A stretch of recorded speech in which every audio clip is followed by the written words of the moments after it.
All right, we still got 5 minutes to air, but I wanted to do a quick audio test. So everyone in the chat room, if you can't hear us, hello, good morning. I want to say thank you to my Patreon who's here, Nicholas King. Thanks for showing up and putting up with us. But I'm doing a quick audio test because we had an echo problem last week. It was I had one microphone plugged into a camera, and the other one was plugged into the live streaming board. And the camera had a 4-frame delay because of the HDMI. So I'm trying to get around that today. So let me know, do I have an echo? Is everything working today? I've got 2 microphones on today. We'll be bringing up the video here in just a few minutes.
Hey, hello, good morning. I'm seeing, let's go, chump. That's fun. So, hello to whoever called me a chump. Thank you. It's a great morning. It's champ. Is it but champ? I said chump. Oh, Felicia said chump. I wasn't even reading the thing. So if it's let's go champ, thank you. I'm still laughing at let's go chump. But anyway, hello and good morning. I'm Odin and this is Felicia. Hola, ¿cómo estás? Do we have a second audio channel going on here with no? Okay, No. good. Bonjour. Oh. There's people from Turkey. There's people from all over the place, and I think that's fantastic. Thank you very much. I know that. Good morning. I'll butcher any kind of international good morning. Hello, there we are. That's the best I do. But last week, she and I were doing a live stream about making face masks, and the idea was to do the face mask from Loki, although it's not a face mask, it's the gag from the very end of the Avengers movie.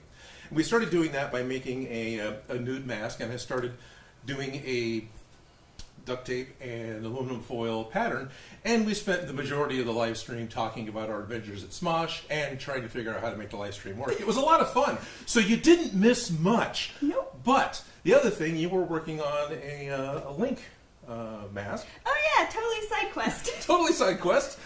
Pardon me as I completely sidetrack you. As well as she was showing us how to sew a couple different types of fabric masks. She was talking about how to do one that was a tube.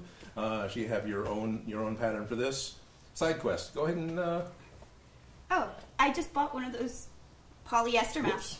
Center. Whoopsie. Let me turn that off. There we go. Oh yeah, no, I just painted a polyester mask. I got the first coat on. I didn't use very much of the fabric medium, so it's a little on the stiffer side. If I had used more fabric medium in the paint, it would be more... It'd be a little supple. More supple? That's a good word for it, yeah.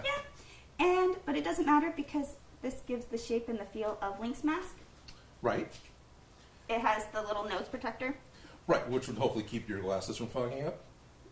Probably not. It just helps hold it on. One of the things that she was pointing out this morning that I'm going to go ahead and call out, even though as the artist she may not like it being called out, because she had painted it, it actually stiffened up a little bit, so it hangs off her face a tiny bit more like Link's mask does in the game. Yeah. No, when I saw the shape of this mask, I absolutely hated it, but I was like, that's perfect for Link's face.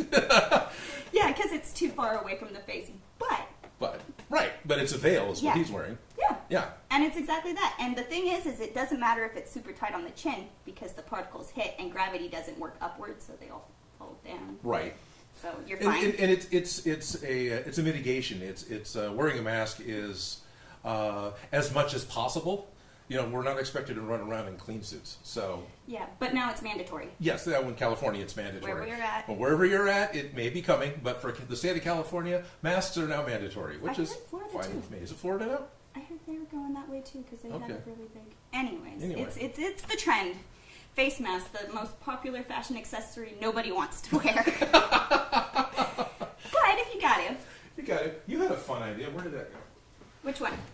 Oh, the Star Trek face mask. Oh yeah. So all my sewing stuff is in a tackle box because I'm male. Mine's in a pretty bag because I have pretty There it is. So what she was joking about was making a red face mask using the engineering logo from the original series Star Trek. I thought that was a great idea. You could even put a little bit of rank on it, but I think I'd rather have just be a security guard and not make it to the first commercial break. Well, let me see. I don't see it in there. You don't see it in there? I just tossed it in there, sorry. It's right there. There you go. Yeah, Yeah. on a solid red mask. On a solid red mask, not on a floral, but you know. This is the one I wore today, but I also stuck a pin on it. Yeah, she's got a Disney pin Tinkerbell. I don't have a close-up camera for I you. know, I'm just kind of doing... I apologize, my cameras don't zoom. It's Tinkerbell sitting on one of the flowers. Close, please. Nope, it's not going to Just a close. little personal detail for... Alright, I am going to move one input.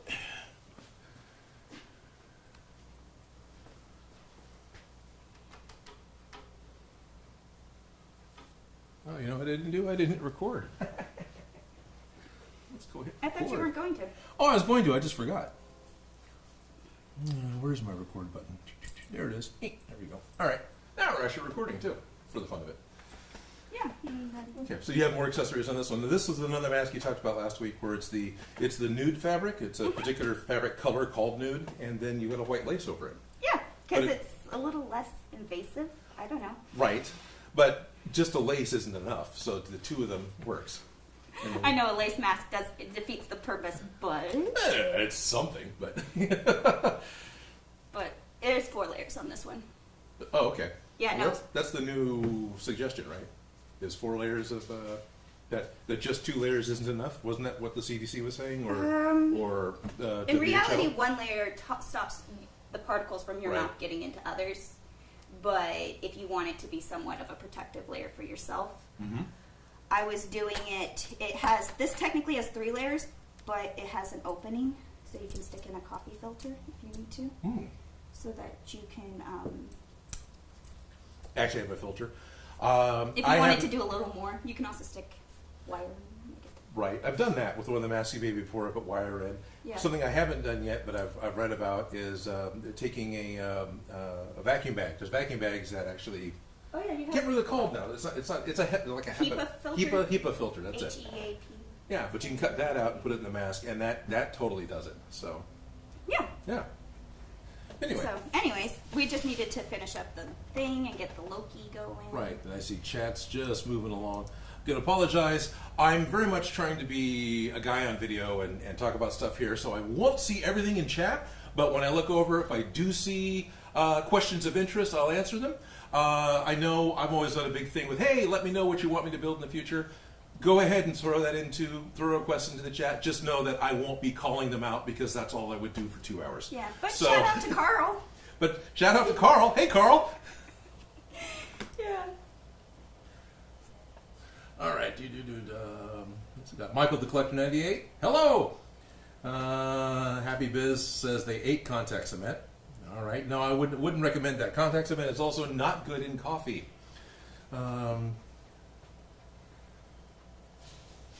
Oh, hello to Belgium. So this is Guten? no, that's Coppens and Jonathan. I don't know. Hello, sir. Hello, Belgium.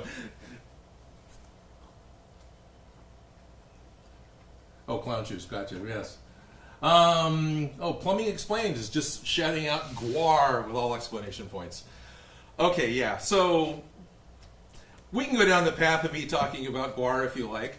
Just know that when I talked about it in the show, it was always in relation to the Halloween costumes that we made for ourselves in the 90s. I was never part of the band. I never worked for the band. I did get to meet them at an art exhibit once, and I did get to meet Hunter Jackson, Techno Destructo.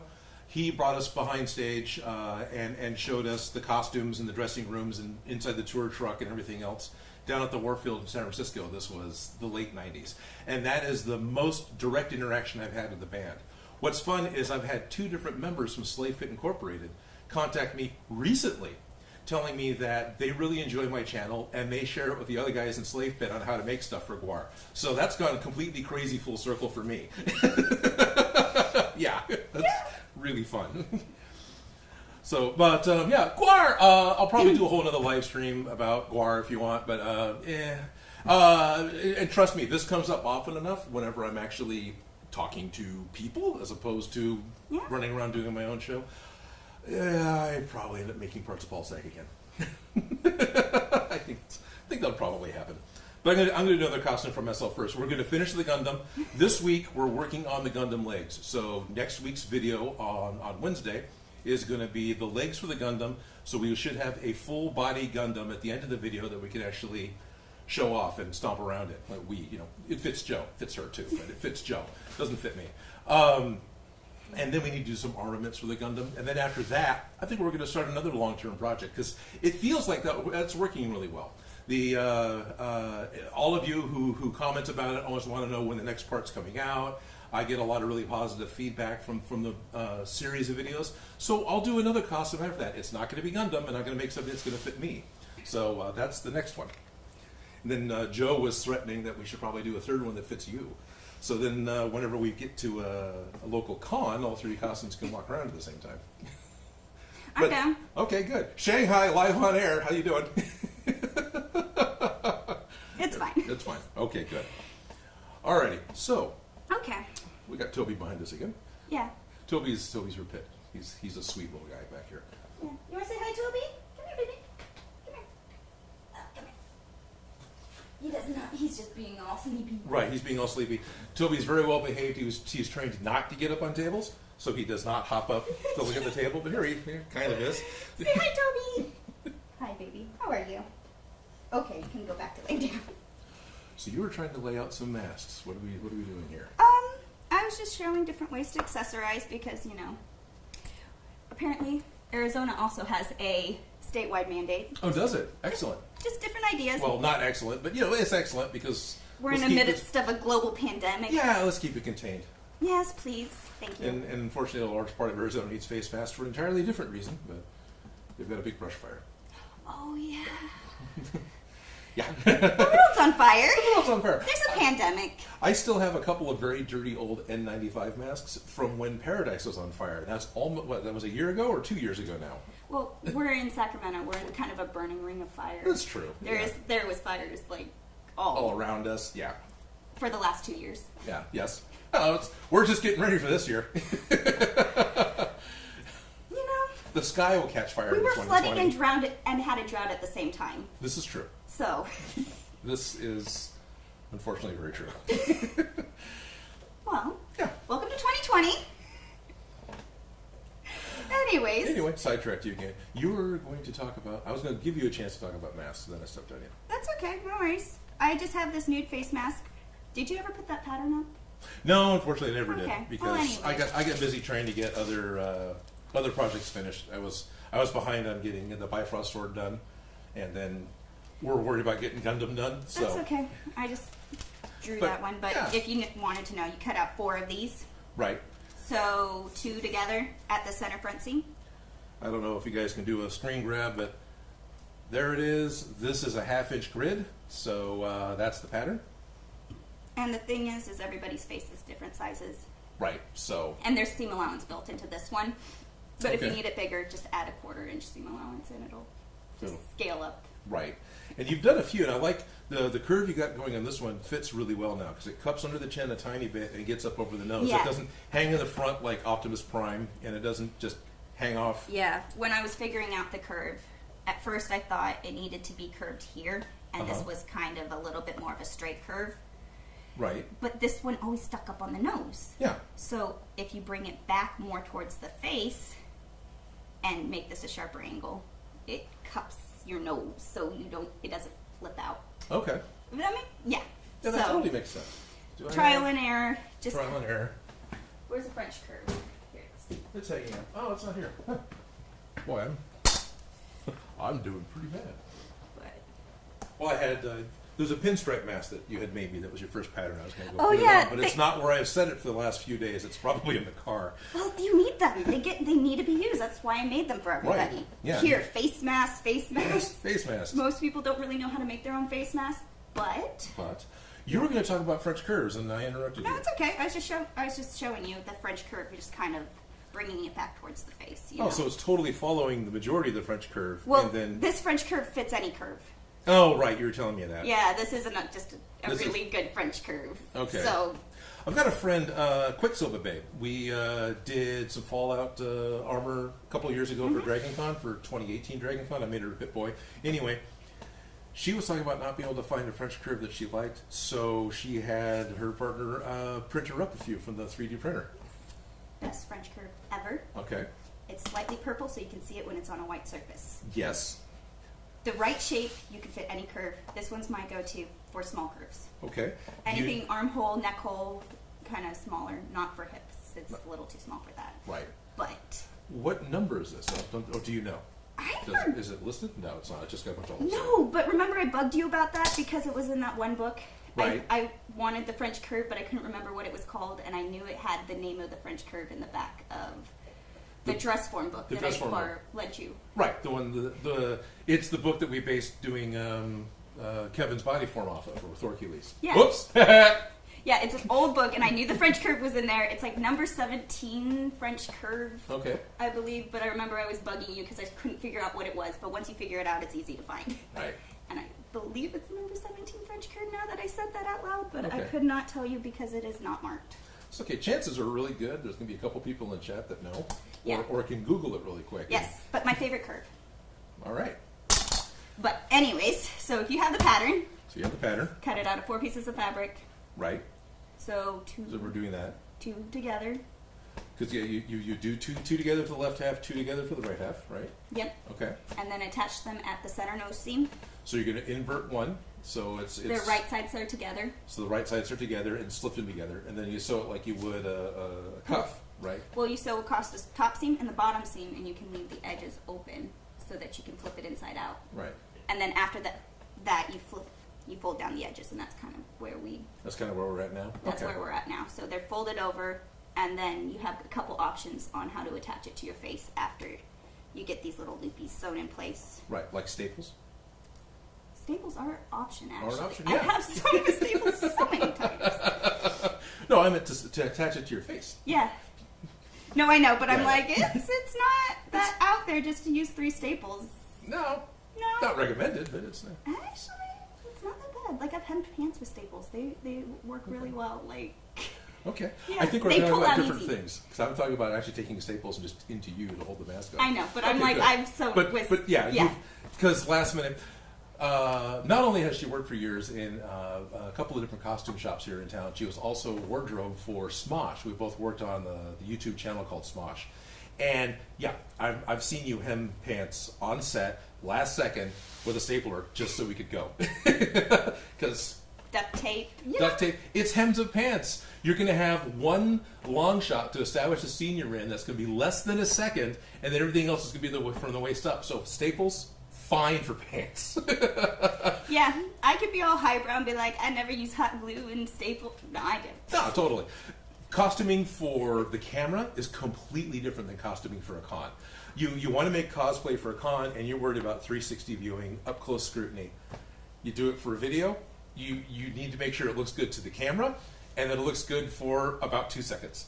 Pretty much. Yeah, it's great. So, but anyways, we just have to hand sew these little ear loopies. Sweet, Starius is on. Hello, Starius Prime, another one of my patrons. So thank you for jumping in. I appreciate that.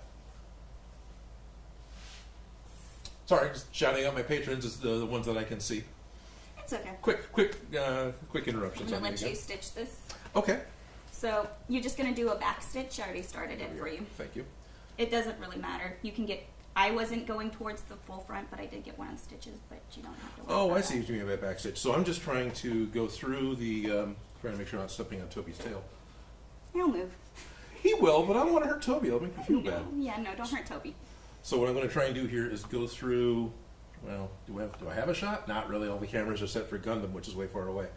I'm going to go through the 2 back layers, and then I want to go through this, You can the go first through of the the front. 2 layers. I get it. I want to try. You want to try? Go. Yeah. Yeah. So there, I've kind of got that. So So pull it all the way through. I mean, it's a huge stitch, but No, it's okay. That's why it's a back stitch. So you pull the big stitch, and then when you put the needle back in, you go slightly in from where you came out. So just put it right there okay, on the inside. on the inside. That's here. why it's called a back stitch. All right. And then So, you can this- take this another is- big lump, and it's just Okay. it's 2 steps forward, 1 step back. Sure. So my stitch is probably a good centimeter long, and I'm going it's back fine. 5 millimeters. It's I'm just saying because I know they can't see that well. oh okay. I forget. Hi people. I Hi. forget there's an audience. That's fine. Forget there's an audience. It's a little more comfortable that way. Let me go see what they're saying. Training site. Sure. Okay, 14 years old, and I love your video. Give me motivation. Yeah, you bet. Let's see. At 14, I was obsessed with Tom Savini, who does makeup for horror movies. He did the original Friday the 13th Creep Show, and a whole bunch, Day of the Dead, Dawn of the Dead, Day of the Dead stuff like that. And so in high school, I ended up sculpting out of clay a large mask. Oh, hit one here. Oops, sorry, Toby. I see what you mean. He Yep. is like right He's there. right there. I ended up sculpting a large mask that fit over my head and made my own pullover Halloween style mask. It was kind of a cross between it was a horned bulldog is what it was. So it was fun. But anyway, that was me at 14, 15. So Yeah, 14. and I had no internet. I was coaching gymnastics, Oh, there you go. and I coached in a Cookie Monster costume once. Right. I That think was a lot of fun. that would be fun. I have photos with proof. But yeah. All right, stop with the spamming. Cobra, stop. Yeah, no spamming. Yeah, don't call it spammers. Forget we exist. Oh. No, I won't. Hopefully, Starius will. Felicia, how do I wear a mask that doesn't remove my makeup? Oh, that's a great question. Okay, so you're going to want to cut off the powder because powder's just going to get on your mask. You probably want to go with I use it's hard to find at the drugstore, but it's not a powder. It's technically It's not a setting primer. It's Oh, a okay. clear primer that you can find. It just instantly no shine. Okay. I don't have it on It's me. a primer, huh? Yeah, it's just a primer. It's a clear. It feels like a gel. It's lightweight. I've gotten it through CoverGirl. Okay. But Black Essence, that brand has the best one that I've used so far. It's just a little clear rectangle, but no Okay. powder. It just use a primer because a primer will stop the shininess. And if you wear a lipstick, make sure that it's just like a permanent, Like, well, yeah, waterproof. more of a stain or a matte or something that's not going to come off because you can't go gloss. Right. Of And course. Yeah. go crazy on the eye makeup because your mask goes right to here and people are going to see your eyes. So eyelashes, Right. fun Fun eyeshadows. eyeshadows, yeah. My mind goes to a slightly different place. How do I keep makeup from getting on my mask? Coming from doing a little bit of stage makeup, Rocky Horror Picture Show, and doing stuff with latex. Oh, whew, I thought I broke a mirror. Right. No, that mirror survived a couple drops. Okay. Yeah, wherever. What I had done, I went dressed as Beetlejuice to community college once. Oh, yeah. So it's all the ring around the white, collar. You can't touch anything. Your mask, your wig. And I had a fencing class, which means I had to put on the fencing mask. Now, having done Rocky Horror Picture Show for a number of years, and in order to do all the fake tattoos and the makeup and for Rocky Horror Picture Show, you being a live cast down in front of the screen, right?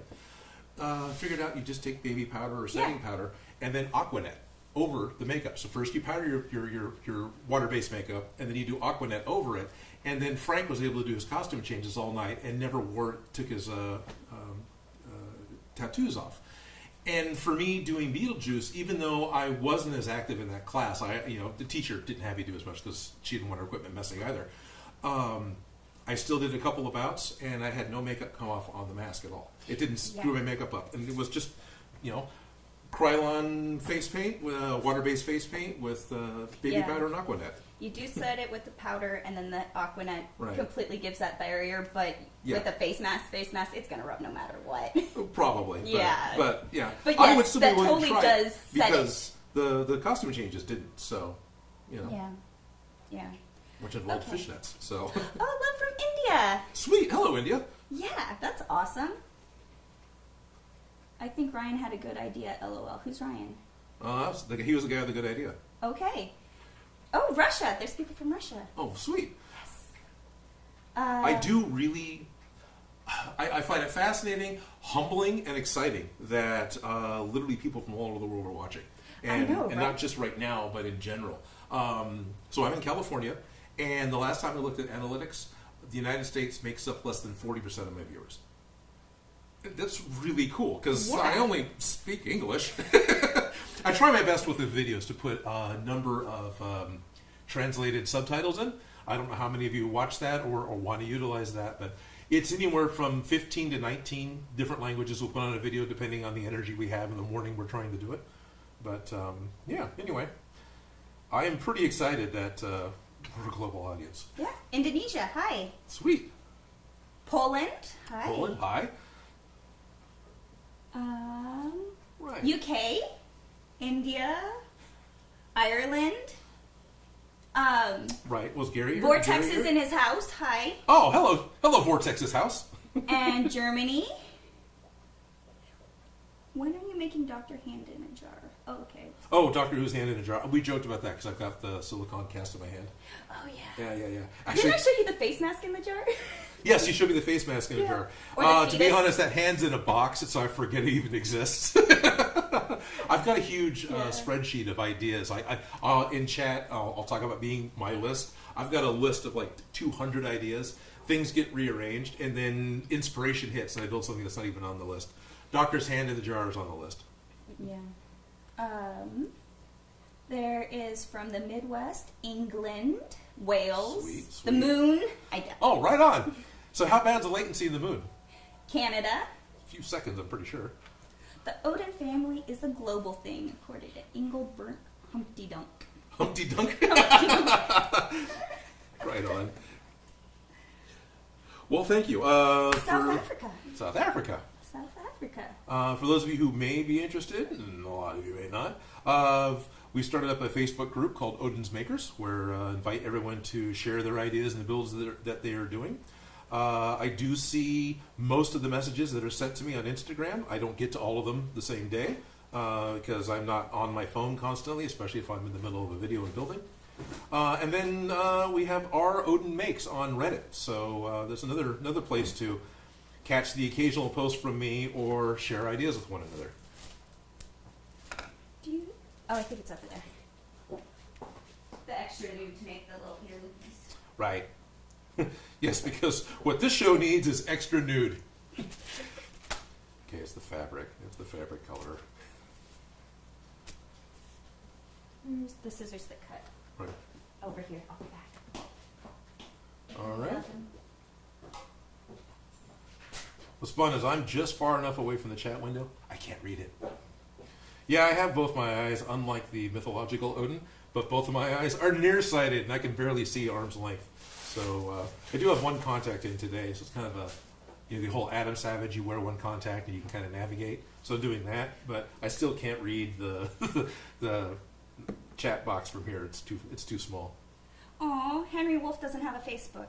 Neither do I. It's okay. It's okay. There's no Facebook, Instagram. Unfortunately, is owned by Facebook, but I know. I have one of those, but yeah. Oh, from the Philippines. My best friend's from the Philippines. Oh, right on. Yeah, her family has a little island. Yeah. Has a little island. It's in the family. It's in the family, so they like own it, and it's Yeah. like their land. That's actually really kind It's of actually really awesome. Like, living on a giant continent. The idea of owning an island is really kind of fanciful and cool. I know. Like, it sounds amazing. Mexico. Oh, right on. Hola. Hola. Is that Daphne? Mexico. Yeah. There's one chat shifted, so now I don't see okay. it. You know. Oh, Matt Barner. Matt Barner. Okay. Banner. Well, hello, Matt. There is someone that I've talked to a number of times from Mexico, so I'm probably pronouncing her name wrong. But hello to Daphne, who's not here. I knew there was something under there. So I'm just kind of cutting. So to make what she's doing is making the wraps, and since it's a lightweight jersey material, just cuts a strip, stretches it out, which causes it to roll up into a cord that is the same lightweight and comfortable material the rest of the fabrics, the rest of the mask is made from. I use these all the time at work for hair ties. Oh, there you go. Because I get tired when I'm working, and then all of a sudden,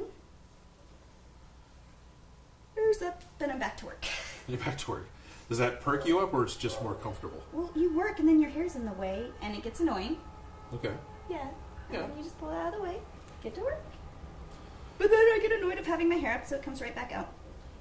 So for those of you who are hearing a train, you're not crazy. One of the main rail lines for I'm in Sacramento, California. It runs about 300 yards behind us in the wall here. So, and then of course, apparently it is railroad policy that whenever you do any kind of crossing, so you're going to cross over a road, you have to blow your horn. Well, there's a bridge over here, so the road doesn't even intersect with the train. It drives underneath it. They just have to blow their horn every dang time anyway. That's why a lot of my shows voiceover, because I can avoid trains more that way.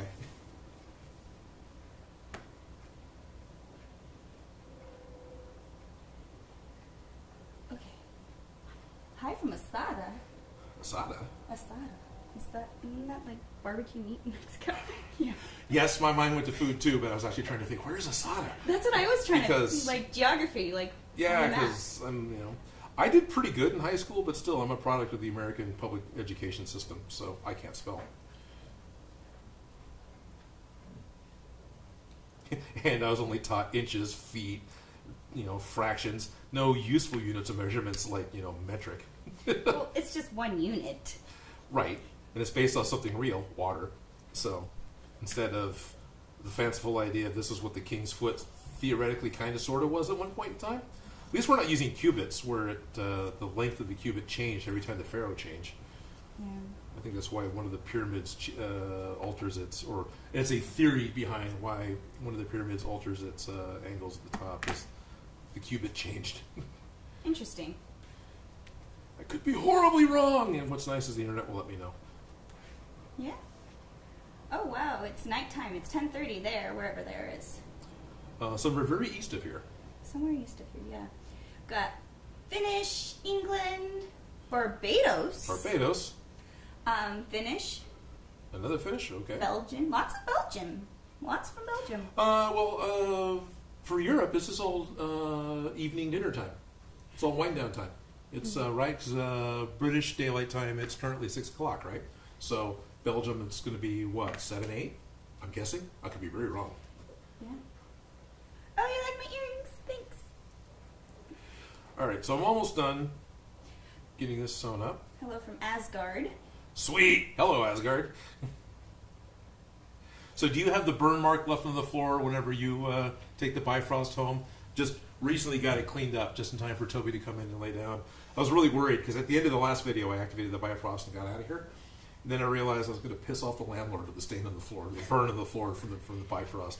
Well, I've made that mistake before You made myself. that mistake too? Okay. Remember at Smosh the Body print that was on the floor? Oh, right. That was my fault. Yes, right. That was the Molester Moon costume, right? And you spray painted bodysuit. It was a washable paint, but it was not. Yeah, but it was on the concrete. Nobody threw the concrete in the washing machine. No, I know. It was totally my fault. But yes. That's okay. You are not alone with this. If we go out in the parking lot, you can see where Joe spray painted Gundam on the parking lot. Yeah. It's like, can we not spray paint the floor? Could have used a power washer, you know? Yeah. Hi, Odin. I'm a big fan of your show, and I've been watching for a long time here on YouTube, and I just want to tell you how much of a good job. Keep doing it. Keep it up. Thank you. Who is this? This is Shane Rodriguez. Thank you, Shane Rodriguez. Appreciate that. Yeah, I've actually, it's interesting. I'm really enjoying it. I always wanted to be behind the camera, but at this point, no, I'm all right. What are we laughing at? Oh, they know Molester Moon. Oh, good. Of course they do. Oh.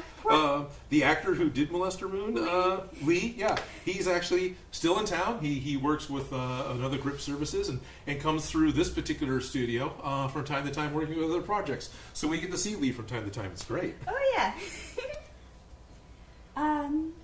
Now, Courtney did The Sun. What was that called? It wasn't Sexual Sun. It was... Yeah, we joked about that behind the scenes. That's what they called. But anyway, Courtney's in L.A., so we don't see her. What was The Sun? It was Molester Moon and... Not Sensual Sun. I thought it was something like that. Well, Sexual Sun makes sense, but it seems like a word that Smosh would avoid. Yeah, no. Like, that's why I'm trying to remember what it was. There's so many of those videos. I don't even remember any of them. I remember making that costumes and thinking of the Kellogg's Sun. Yeah, that totally was a Kellogg Sun. And then she had to faceplant in a pool, right? So then, right. I still have props from that up here because that was the It Follows takeoff, that particular episode, right? So, like... Right, you're like, what? So, yeah. So many videos. If you show me, I might remember.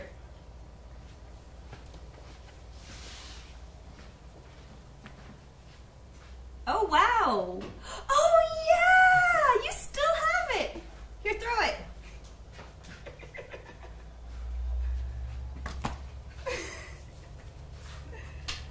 The iron. This really does look like that little Rowenta. Or was it a Black & Decker? I think it was a Black & Decker. Yeah, because we had to throw it in the pool. Right, well, we had to throw it at her. Yeah. And throw it in the pool. Because it was a takeoff of the movie It Follows. And they had all these things that they were going to throw at the invisible... Well, it wasn't invisible. No, it wasn't visible to everybody else, just not to who was being followed. And so I had to make a whole bunch of lightweight foam props. This isn't iron, it's just couch foam with latex and paint, and then the bottom is craft paint. And this is just a rope. It's just a rope. With a little sponge at the end. And there's also a sewing machine up there, but it's up a little higher, not as easy to grab. Yeah. And no, this is not a promotion. It is just... No, this is reminiscing. Totally. Yeah. So, are you done with that part? Yes, I'm done with this part. And then I got these parts. Oh, we need a safety pin. I'm not wearing one. Hold on. You're not wearing a safety pin. I'm not wearing a safety pin. So anyway, I have a couple of Smosh props. I've got this. I've got the sewing machine from the same shoot. I've got a set of, they're up high, I'm not going to drag them down, but I've got a couple of the shields. There was the one episode with the full army, when she had to dress up a full army for a shoot. So much fun. Every type of chainmail was used. Foam, plastic. Foam, plastic, metal. spray painted, macrame, metal. Right, rented a ton of different ones from costume houses out of LA. But I've got a couple of shields and a couple of bow and arrow quivers that we had made for that particular shoot. And the shields from that shoot were left over from the shell that we had built for, I'm going to call it Wonder Wheel, Grass Wheel. Grass Wheel. Which was a little bit earlier, just a few episodes before that, in production anyway. Yeah, I love that Grass Wheel. And then after that Grass Wheel, I did a grass car. That's right. Yeah. But the Grass Wheel, cutting of the Grass Wheel for shields was great because it was a 8-foot or 7-foot diameter wheel, something like that.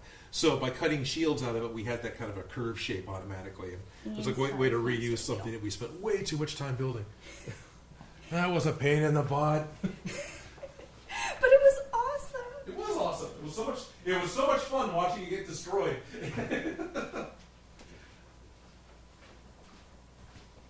Wearing a safety pin. Yes, I wear safety pins all the time because they're very convenient. Right. Things you learn when you're doing costumes 24/7. Yeah. All right, so I've got it sewn haphazardly. You slipped your yarn through it, Yeah. right? So Because doing the curve over creates the pass-through, so it's kind of like the hoodie, sort of, the drawstring and the hoodie. Okay. So there's two different ways you can do it. Do you have the one that I made with the loop where it's the neck one? I might... It's okay. Oh, the loop, that one? No. No, It's okay. okay. Never mind.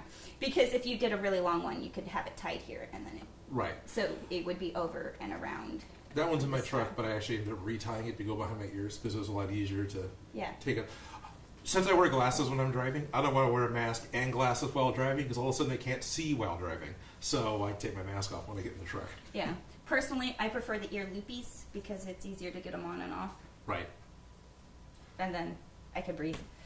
As opposed to the neck ones where you can pull them up and down. I don't know. Right. Yeah. It depends on the thing, but you have options. Okay. I thought for this build particularly that the ear loopies would be easier. It is. So, are we going to do it to fit his face or your face? Because it kind of would fit both. It's kind of would fit both. Let's go ahead and make it fit his face for the moment. Okay. I'll bring him over here. I'll just kind of guesstimate how long to make these, and then we'll see if I'm right. Because that way it can be on and not... Hey, Odin, Yeah? you are a safety pin. Oh, you're a safety pin!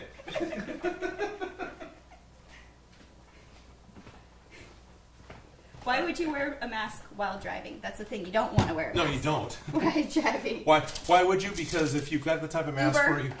Well, Uber. But if you have the type of mask that you tied it on around behind your neck and around behind the back of your head, it's a bit more clumsy to take it on. It's more of a commitment to wear, to take on and off. I feel so.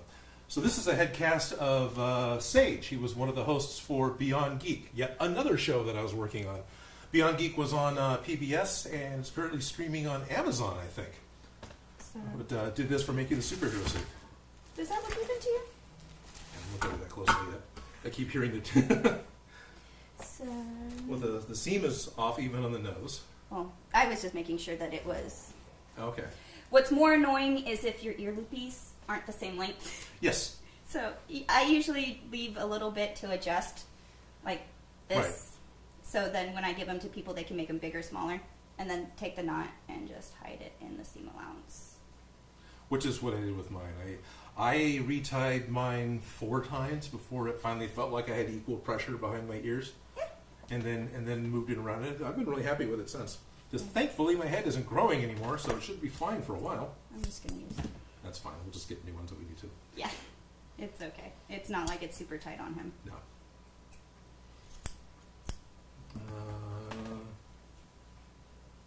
I just can't see it. I wish I could make the font bigger. I probably can. I just don't know how. Hi from Russia.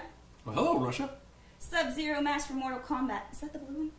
Yeah, that's the blue one. Sub-Zero Mask from Mortal Kombat's very cool idea. We've talked about doing that. I ended up decided to try to do the Loki one, although we're already 40 minutes in.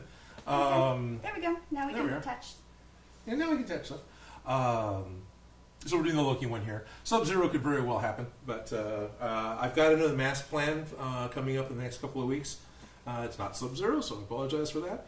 So I know Mortal Kombat. I haven't played it that much. I know a number of the characters. I'm sure I'll get the name wrong, but Raiden, right? He was the lightning guy in Mortal Kombat, the first one at least, I think. Raiden? I will pretend I know. Okay. I'm sure I'm saying it wrong, just like, I mispronounced saying. But anyway, is he the same as like Storm from Big Trouble in Little China? You've got the 3 storms. You have the lightning and thunder and rain and or yeah. Yeah. It's funny how very similar they were, but of course, with whatever design you're doing, how much are you gonna manage? So I've got my first layer of foam I was gonna put on. I got 1 cut out, I think. No, I got 2 cut out. Okay. You got 2 cut out. Do you have a reference photo? On my phone. That's all right. Oh, okay. Oh, here's your phone. Yeah. I'm on the wrong side. Oh. That's fine. We'll trade again if we need to. Now, the Loki mask doesn't cover the nose, which was part of the reason for making the nude mask. Because it's more of a gag, right? You don't want to keep Loki from saying something and escaping at the last minute. So they put the Asgardian gag on him. And that's all this is. And this was the base layer for it. And then there's only a couple of layers of foam and a little tiny bit of scroll work down the side. Scroll work's not going to happen today. And then it's just gold and silver. It was actually very, very simple. So I'm going to take hit the big number 3. So what I'm going to do is I'm going to take, might be out of focus, apologize for that. I'm going to glue this together. I'm going to glue the darts together, and that'll create the cup to go under the chin. And then I'll glue the 2 halves together.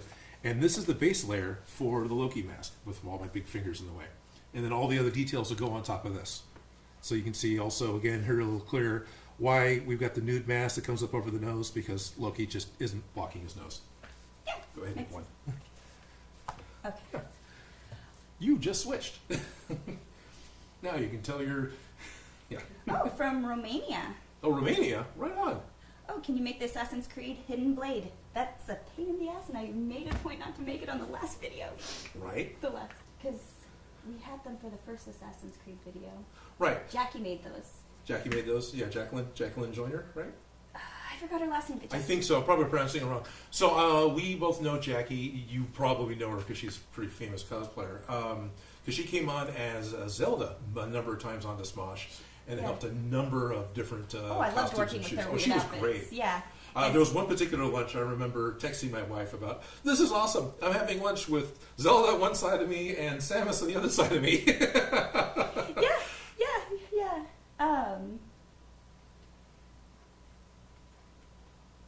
Could you say this is how Odin makes?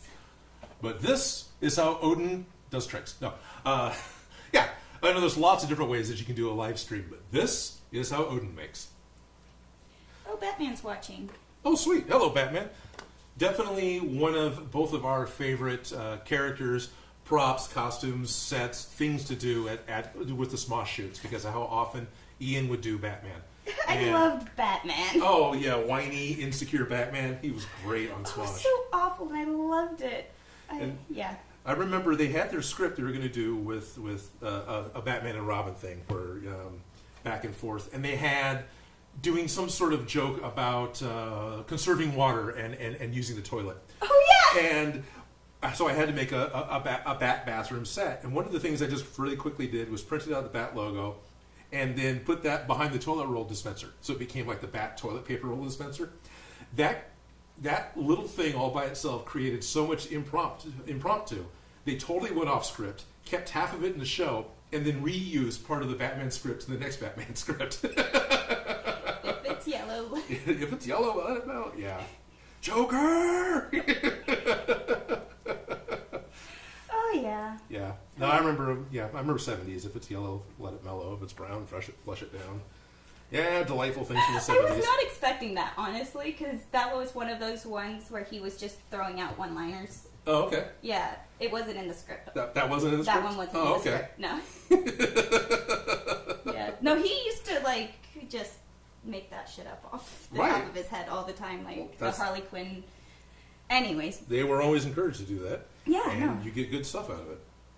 Hello from Brazil. Awesome. And Holland. And Holland. And Puerto Rico. So this is exciting. I'm just putting glue onto foam live on the internet. And guess what we can do after that? Wait for the glue to dry. Welcome to the Waiting for Glue to Dry channel. Oh, is it like the Waiting for Paint to Dry channel? Yes, pretty much it is. Amazingly, how many thousands of people I got to watch paint dry? I appreciate you guys playing along with my silly April Fool's things.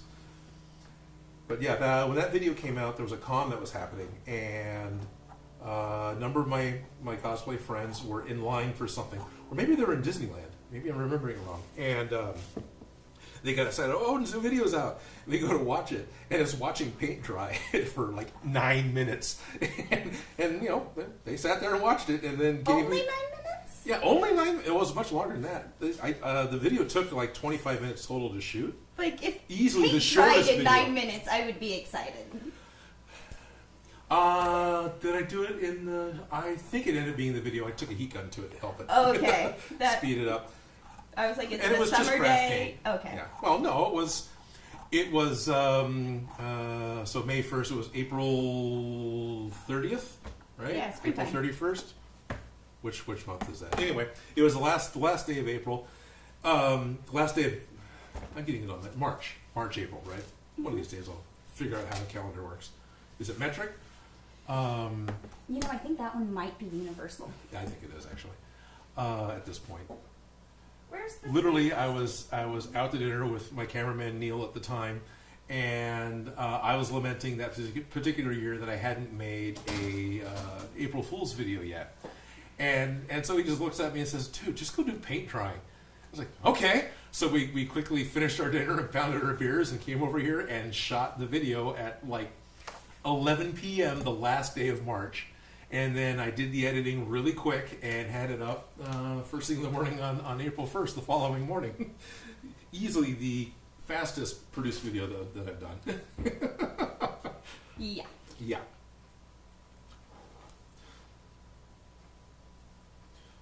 So you briefly talked about this to me. I think you said it on air too. This is for the Mortal Kombat character? Oh. The color you're trying to do? I just Or found... you're just doing yellow? Oh, I just found this yellow fabric, and I was like, oh yeah, remember when we had this mask and I told you could do it as the Mortal Kombat guy? Oh, okay. I have some yellow. It's not the right shade of yellow. It's close. It's close. Okay. And I figured I was just going to sit here and play while you were Sure. Playing. waiting for glue to dry. Yeah, there you go. Because, yeah. Yeah, no, that's great. Yeah. So. And of course, it being gold lame, you put a little R and rhinestones to the side, and you can be Rocky from Rocky Horror Picture Show, right? Oh, easily. Yeah. That's a yellow face mask. Loki from Thor. Yes. Yes, Loki from Thor. Yes. Tom Hiddleston. Yes. What should I do? I'm getting a little out there. So I stuck the darts together. And I'm going to start from the bottom.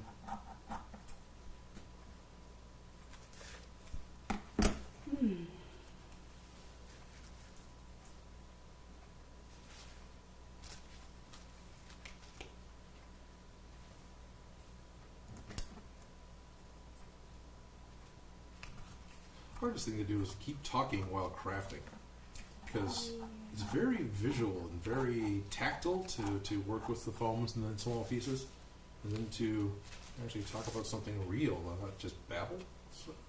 It's not easy. No, it's not, but it happens. Yeah.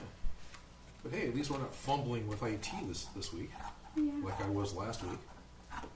Okay, so for those two shapes, I've now got a fairly basic. Where's his chin? I'm on the wrong side. There it is. And his mouth is it's riding a little low, but and he's got a pretty bad pucker there. I need to make sure that I don't have that happen when it needs to be. There we are. That'd be all right. Well, it's crooked, but you know. That's It's really chin fun. shape. It's a chin shape. What's really fun is when you're looking at a monitor trying to adjust stuff. It's not a mirror. Right? That's the whole reason why they call it that. Well, the camera is actually showing me left is left and right is right, as opposed to flipping it. So I actually have to Think about differently, and it's a fun exercise. All right, I want. What do you want? I want that and actually those, and I'm going to want my phone. Your phone is right here. Because my phone has The reference photo. my reference photo, and I will trade you coffees. Sounds good. And I don't mind at all that you're checking the chat thing. There's no need to. Stardust says after this year, he's just going to go to the Mayan calendar. That'd be great. You don't have to change it for 5,000 years if you do. Well, I graduated on the end of the Mayan calendar. That was the day, my last day of college was on December 25th, 2012? 2012. All right. So, yeah. Okay, so Muddy 1052, do you believe in magic? I'm just kind of curious. Is this an actual legitimate question? Are you quoting Queen or are you quoting Highlander, which is kind of the same thing? I don't know. Do you? It's a great line. There's a cut scene where he meets his assistant in modern New York. He's got his assistant. She's an elderly lady helping him. There's a cut scene from the movie that you can see on DVD and the Blu-ray, the extended versions, where he saves a little girl from World War II from getting shot by German forces. And that's literally what he tells her, because, you know, he turns around to protect her, takes the bullets, they fall down, and she's trying to get away because presumably, you know, he's dead. And he just says, "Shh, do you believe in magic?" And then gets up and takes care of the bad guy. And so, hey, she knows a secret. God, what was her name? He says her name, but Let's in see the if movie. they find out.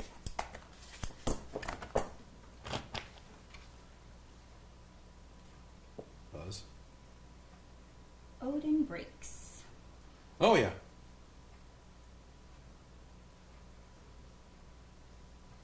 Break a lot of stuff. That was the April Fool's thing. Odin Breaks as I dropped the 3D printer off the roof of the building. Oh, it's Queen all the way. It's Queen all the way, right on. Which is, of course, still Highlander, because that was Queen did the soundtrack.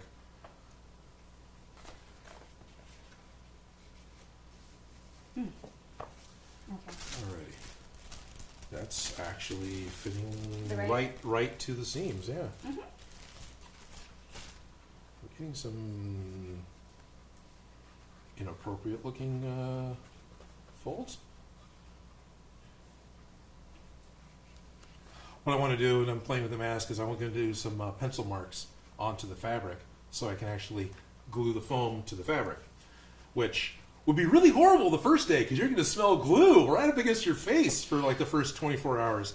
But you give it a couple of days and the glue will set up and you won't smell it anymore. But when you first put it on, it's going to be, yep, smells like glue. Yeah. There we are. And I'm going to line up I've got a seam of my foam pieces. I'm trying to line that up with the seam of the mask.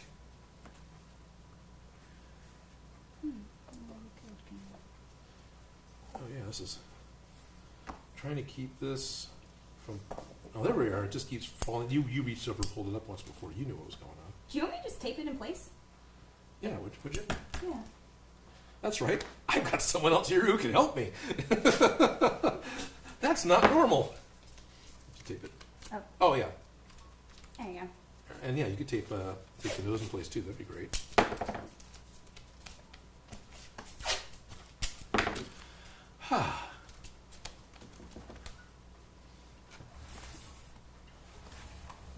Sorry, Toby.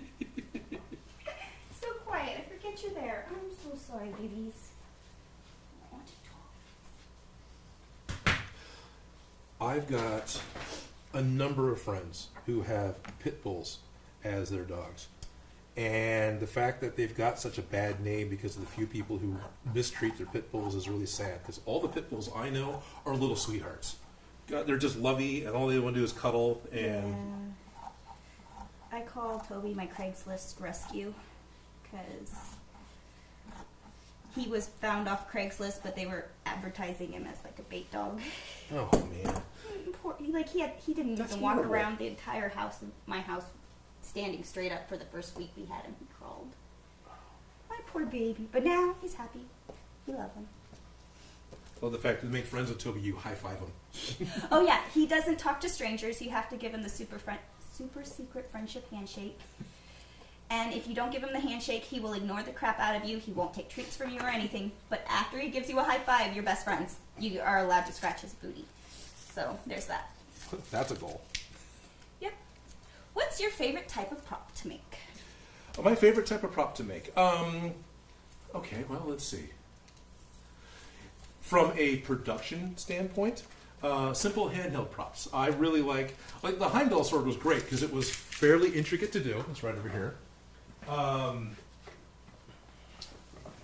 It was a little involved. It was fairly intricate to do. Sorry, but it was still, and it looks great. But it still took a bit to do because just the size and some of the details going into it. But what I like about this and the axe and like He-Man's sword, aside from the fact that you can hit the lights, is they don't move, they don't transform, they don't light up, they don't have electronics, they don't have hinged parts. So once you're done gluing it together and you paint it, you're done. And that's kind of what I like. But a lot of that is from a production point of view because I'm trying to not only build something every week, but then write a video about it and help edit a video about it and get it put out every week. So the more complicated things, there's been more than once where my wife is upstairs editing on Tuesday. I'm down here getting things painted and getting electronics wired up on Tuesday. And then by the time I get all my stuff done, it's almost Wednesday, midnight, uploading footage, banging out the last of the edit so I can have it ready for 10 a.m. on Wednesday. Yeah, and that's more complicated builds. One of these days I'll get ahead. That's a fantasy. Where I'll actually be a week ahead. I was briefly in January, then I went to a con and I have yet to catch up.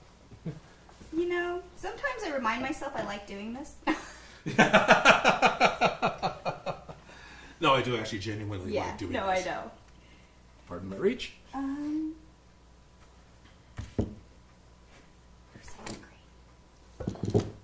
Who's what? Eva, I don't know who Eva Greenizer is either. I'm sorry, I don't recognize it. Me neither.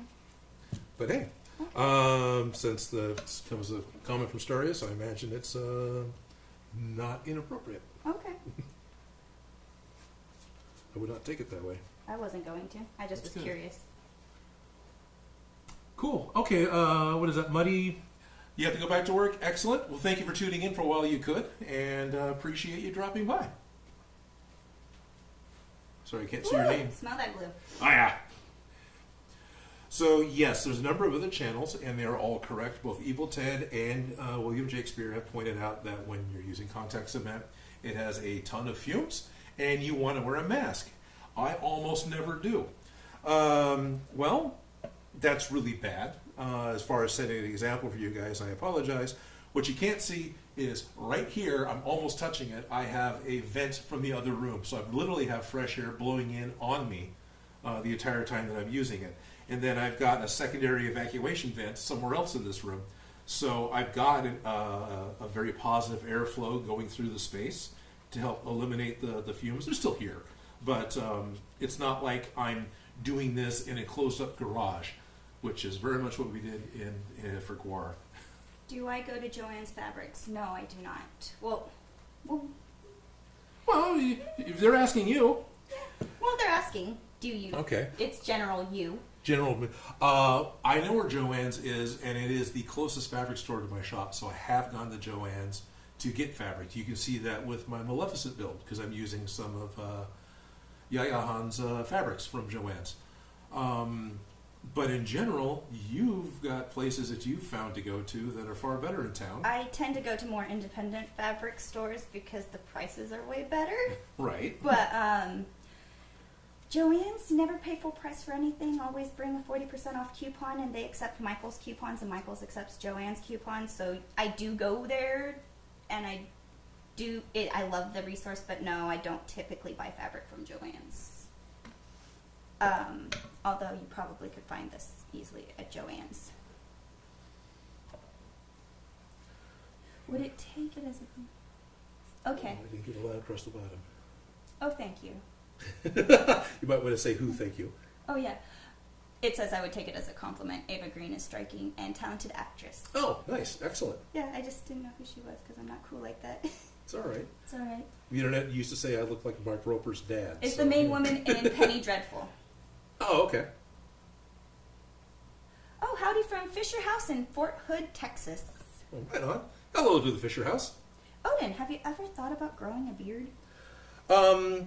Yeah, my dad had a big full beard the entire time I was growing up. Apparently, when I was very young, he shaved it off, and I wouldn't come near him because all of a sudden he didn't have, basically a ZZ top beard. My beard grows horribly. I have just a little too much Native American in me, and even now when I try to grow a beard, I still look like I'm in puberty. And so, no, I don't grow a beard because I've never... It doesn't come in full. It's just a scraggly mess. It's not pretty. So, Odin, can you speak Spanish? No. I know what Big Bird taught me, so I can count to like 4. Paquito, paquito? Yeah, paquito, paquito. I know that this is much of trabajo. And then I'm running on the end of it there. For a little while, I was trying to use Duolingo, and I was doing okay, and still do with reading it. But no, I don't speak because I can't. I have a hard time pronouncing things. I have really poor spelling. I find it really easier to spell and speak Spanish Okay. when I see it written in front of me, because the vowels always make the same noises. Oh, thank God. And it's always a, e, I, o, u. So it starts. Right. They always make the same noise. So if I'm reading something, I feel like it's easier to understand what it says and how to pronounce it versus when I'm hearing it. Okay. I didn't know that. That makes sense. So, Because, yeah, English lies. Is it Tuesday? Oh, okay. Now the E is pronounced differently. yeah, no, it's a little easier than English in that way of spelling. Okay. I've found personally, but I don't know it well enough. But I can figure it out based off of, like, if I have things in front of me, I can take the time and I could figure it out. And if I'm speaking to people, I can contextually understand what's going on in a conversation. Gotcha. I can't participate as well as I would like because Right. I'm busy focusing on what's being said, but I can get the gist of what's going on, and I know if you call me something mean. Right. Odin is Native American? A tiny bit, yes. Well, actually, more than a tiny bit. I do not have... my dad's side of my family was embarrassed by this fact, and so the trail was destroyed. So I do not have any way of proof. But between my mother's side and my father's side, I'm nearly a quarter. You could spit on a swab and find out. These days, you know. Almost. I've done Ancestry and I've done 23andMe, but they don't quite have... it's such a small... There's so much diversity within the Native Americans, and then it's such a small slice of people in general. A lot of it still comes back as Asian. Interesting. Mm-hmm. I think it's fascinating, honestly. Okay. So yeah, when I go to New Mexico and I see people in New Mexico, or at least the one time I did when I drove Route 66 through New Mexico, it was like looking in a mirror. It was great. I go in a gas station, it's like, oh hey, it's me. Nice. Yeah. Has Odin ever played paintball? A couple of times early on. So high school, there was a paintball startup. Was in Loomis, California. This is a long time ago. They called it Spy versus Spy, and they had speed loaders. So we basically had revolvers, and you would put 8mm. They were tiny paintballs into the. So you got the barrel. What would be the revolver part of a revolver? Wow, I can't remember that part of the gun's called. And so you would quickly load that, and then you ran around in trench coats with face masks and hats because you're supposedly spies in the set they had set up. And it was a nightmare. My dad was a hunter. I grew up with guns. I know how to, at least knew. I haven't touched one in decades because I got it out of my system. So I kind of knew how to load a gun and how to shoot a gun when all my other friends in high school were playing video games. So they literally got revolvers and they're aiming like this, which is like, no, if you shot a real gun that way, you'll bruise your forehead. And so they were making fun of me, and I ended up standing in the middle of the play field. They're totally missing me, just and it was, yeah. Now, modern paint gun, totally different. That would not fly at all because the guns are far better. They work far better. The only experience I have with a modern paint gun, I bought a Walmart model and took it with me to Crete when I was working on a World War II documentary in Crete. This is the same time that the Series 24 had come out on the air. And in order to do the bullet hits for that series, television series 24, right, they got plastic balls that were the same caliber as paint guns. They just kind of popped together. You load up a little bit of talcum powder in it and pop them together and fire it on the paint gun, and it would hit the concrete or hit the window of the car. It would break and do a little puff, and then in sound effects you had the ricochet bullet sound, and that's how they did all the hits in the show. I was going to say, that sounds like something we should have... Oh, yeah. Yeah, totally should have done at Smosh. It's not... Ryan probably wouldn't have liked it as much at Smosh because you do have breaking plastic. Yeah. And from personal experience, because it's like, okay, this is how we're going to do the recreations for the battles for World War II for this documentary. What happens if the actors get hit? So I took the paint gun and shot myself in the shin. Yeah, big bruise. So I spent a couple days making some pretty heavy-duty cardboard armor because I was in Crete. What have I got to work with? It worked great. The actors were fine. It was nice that, again, we're shooting, right? Shooting cameras. I'm shooting paint guns. So it's always close range. when you want to show somebody got hit and they're falling down, it's from the waist up or a little further away than that. So I was always 5 feet away, just right next to the camera, just to make sure that I would actually hit the mark. Because the other big problem, you take a plastic ball and you load it with talcum powder, you have a void in the top, right? So now it's unbalanced. So when this thing comes out of the paint gun, it was accurate for about 6 feet. And then it would just spiral this crazy curveball. Interesting. So we just couldn't do anything from distance. But very quickly, I come on and talk about what I'm going to do it a little bit to myself, show it against a tree, and the actors, most of them were just local people who were totally happy to come out and play along with us, crazy Americans. They were fine with it. It was great. They all hammed it up and loved it, and half of them brought their real weapons from World War II their family kept. It's like, no, we can't use those, sorry. and no, I'm sorry, sir, that's awesome, but Uzis weren't in World War II. Interesting. Yeah. It was a fun experience. It was great. Sounds like it. And Crete was some awesome people. That was the more you went up into the mountains, the friendlier they got, and the better their table wine got. Interesting. Yep. Yeah, live in the mountains. Yep.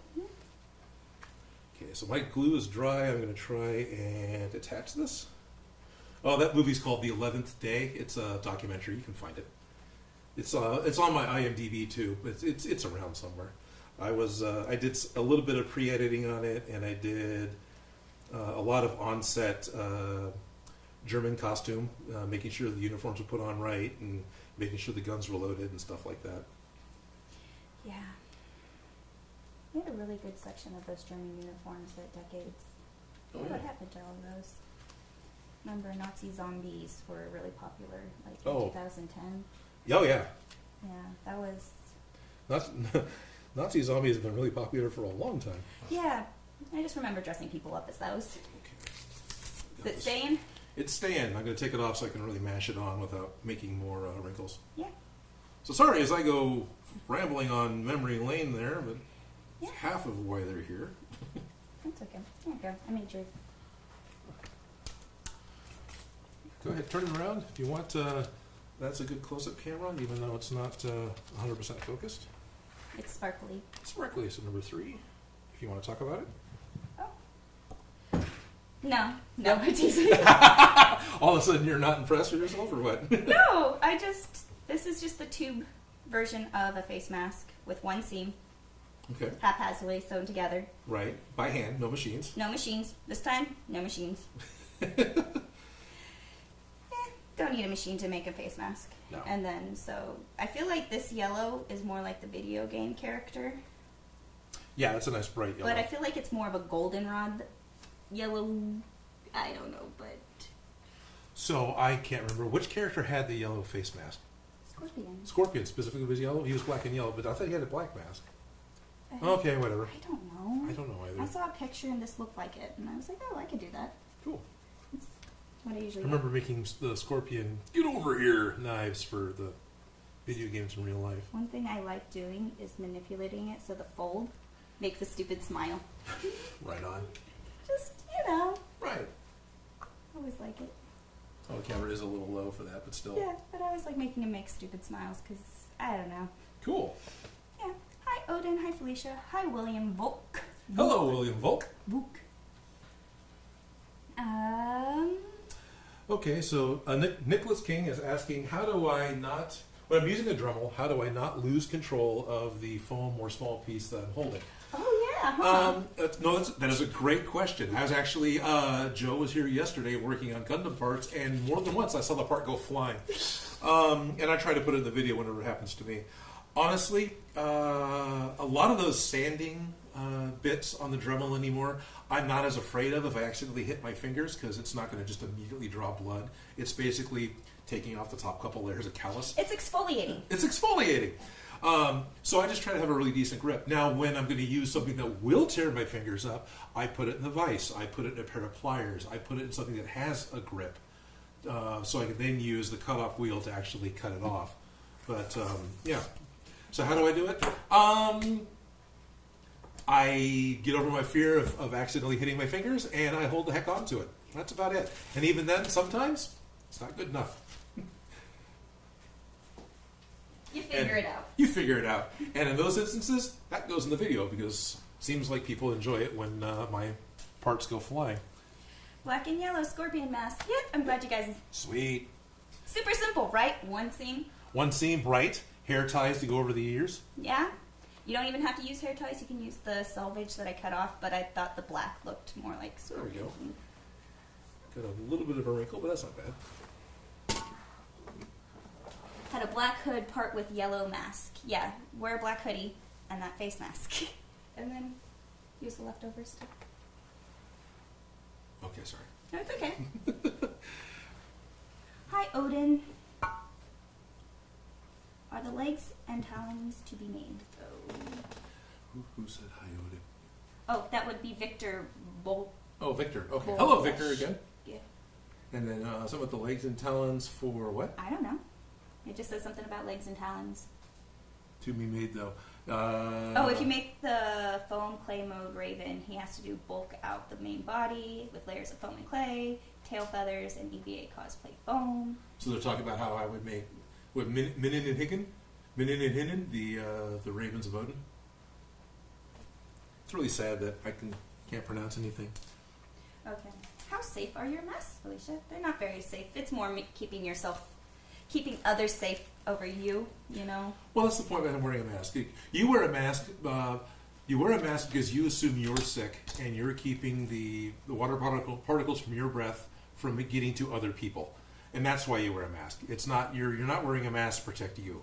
Although, if everybody's wearing face masks, you, in essence, are protecting yourself and others. But if you want to make it more of a filtered mask that does protect you, I would definitely add the wire into the nose bridge so that it gives it a better seal. Stretch knits they're more permeable than woven fabrics, tightly woven fabrics using the correct interfacings can make a difference, whether you use the vacuum bags, coffee filters, or things like that. It can make a big difference in the effectiveness of the mask. Mm-hmm. But I feel like as long as you're putting the effort into wearing a mask, it makes the difference. It makes a huge difference, yeah. Yeah. And ultimately, because it is 2 layers of stretch jersey material, it does meet the minimum suggested for making more. Okay, so more. Excuse me. So it does meet the requirements for making face masks as set out months ago when this first came out. Yeah, I bought this one at the store where it's literally just 1 layer, and they did a seam and they cut the shape out of a knit fabric. Because it's a knit, it doesn't really fray too badly. It kind of did pull. It kind of looks like a heavy-duty spandex. Yeah, it's just a little heavy stretch, 4-way stretch knit. Well, Okay. Not super stretchy. Right. But this works as a face mask because it stops the droplets. Is what it does. The stuff that spreads, it stops. So these aren't for healthcare workers. They're not to replace N95 masks. If anything, you can wear over one. Right. You know, if you really want it to be super protective, but this is more for others than for you. Oh. Looks like a swimming cap, yeah. It does. It does, kind of. So I'm working on making patterns for the pieces that go on next, because he's got a bunch of little plates that go on his face. That's what I'm doing over here. Do either of you wish that you were still with Smosh? Somewhat, yes. I actually, in the middle of doing it, right, you get caught up, burnt out. You get caught up with attitudes of other people, because you're in a group environment. Everyone's trying to be creative and everyone's trying to meet a deadline, and so there's always a little bit of tension that happens from there. At this point, looking at it from distance, I totally miss it because it was a crazy amount of stuff that we had to build practically every weekend. And then put out, and then they would put out the videos. They at least worked ahead. There was multiple times that we were 4 to 6 weeks ahead, so what we were shooting wouldn't come out for 6 weeks later. But then it was fun to go back and watch the comments, watch what the fans pick up. Some of it, yeah. Oh, I did. Yeah, it's all right. It was if they would hit, and then I wouldn't even realize. I wouldn't realize it. I didn't even see it. I wouldn't look at the comments because we're already on the next one. Totally. I think it all happened so fast and so much of it happened that it's hard to even process sometimes. I'm more there now. I don't watch my stuff that I'm in after the fact. So the local television station did a interview with me back in October. I have yet to watch it. Okay. Yes, So I was on TV. Haven't watched it. I hear it's really good. They were very nice. I do miss the Smosh people. Love y'all. Yeah, I do miss the Smosh people. I miss the people. I like the weird, crazy projects. You know, like. Right. I think I've moved on since then, done more fun things, and done bigger and better stuff. But at the same time, I love them, and I love that part, and I wish them all the best. And Absolutely. we'll see what happens next. And I wouldn't be here, not talking Yeah. to you, but doing the internet stuff at all if it wasn't for my participation in Smosh. The sound man, Ian, was... Ian? Ivan. Sorry, Ivan. It's okay. Ivan doesn't like his name thrown around in public anyway. Ivan. Anyway, he was one of the ones that really put the bug in the ear for having our own YouTube channel. Interesting. So Yeah. So that was kind of cool. And then they gave me the chance because the people who owned and ran DIY Prop Shop was the same production company that owned and ran Smosh. So when Defy? Defy At the Media time? at the Yeah. time, because Defy owned Break, because originally DIY Prop Shop was on Break.com. But anyway, since I was on the payroll for the company already, it was easy to have me come over as a guest host. And so I was the first guest host that they selected. Vinny, who was a good friend of the producer of DIY Prop Shop, was the first guest host that appeared. So, Interesting. Yep. Yeah, I remember you were doing that in the back of the... Yep, I did that in the back of the DIY Prop Shop set was the first set. Was the back of the building of Smosh, and the pipe that ran behind my head. So if you go look at a screen grab of early DIY Prop Shop, like Rick and Morty Portal Gun, there's a pipe that goes right behind my head. That's the sewer line pipe from upstairs. More than once during production, you hear water go through the pipe. It's like, yeah, all right. It's all enclosed. That's also where the Molester Moon spray paint. That's where the camera is exactly. usually set on the Molester Moon spray paint. Yeah. But that was literally, that area was the props workshop area, and that's where I would work constantly for Smosh. So that while that workshop set was kind of a set, it sort of was literally the workshop. Yeah. I used to go and steal your stuff all the time. Yeah, it was great. I've been to side quests. I'm going to look up my picture of Loki. I'm not checking my email. Odin, I wondered that. Play games on my tablet if you like. Just try them. I'm hearing about playing games. I don't know, I'm just... That's fine. I do play some games on my tablet. A lot of the games I play is like Catan. I play a lot of board game style games. But yeah, I play Catan a lot, and I play Civilization on the computer a lot. Because apparently I like building games. Go figure. Not games about buildings, but games where you're making something. I play Catan to build cities and build roads. I play Civilization to build up the civilization. It's not the military aspect. I have to not play those games because they suck too much time, where you make them all decorated. Oh, yeah. But the one that I am kind of guilty of playing too much of is Paint It Back. It's the number game where you have to fill in the picture by just figuring out what the numbers... Oh, interesting. So it's paint by numbers with math. Yeah, it's just a weird math game, and it's strangely... That's my favorite one. Oh, I get it. Yeah, sorry, I meant wooden. Okay. Will you ever sell your Soul Calibur sword? I'm glad there was more words after that. There's no plan to sell my Soul Calibur sword at the moment. It is currently still my wife's favorite prop. My wife will literally walk into the studio on occasion, look up at the wall behind me, and just go, "It's my puppy." So that sword's not going anywhere anytime soon. I always want to poke it in the eye just to see it blink. That'd be nice. You can touch the eye, but I know it won't blink. That's why it's I just have to, a Christmas ornament. Yeah. My puppy. Molester Moon. Just kind of forget how you used to use a door when you got back inside. I don't know. Odin. He's the man. He's the man. So in the meme, he's the man, right? Which our friend Phil put together. There's a person sitting in the background. That's her. I'm in the background of a lot of those. Yes, you are. Behind the scenes. Yeah. How did you leave Smosh? I left Smosh because I got a full-time job. I left Smosh when there was some overlap, but I left Smosh because I was working full-time at the local PBS station as an editor.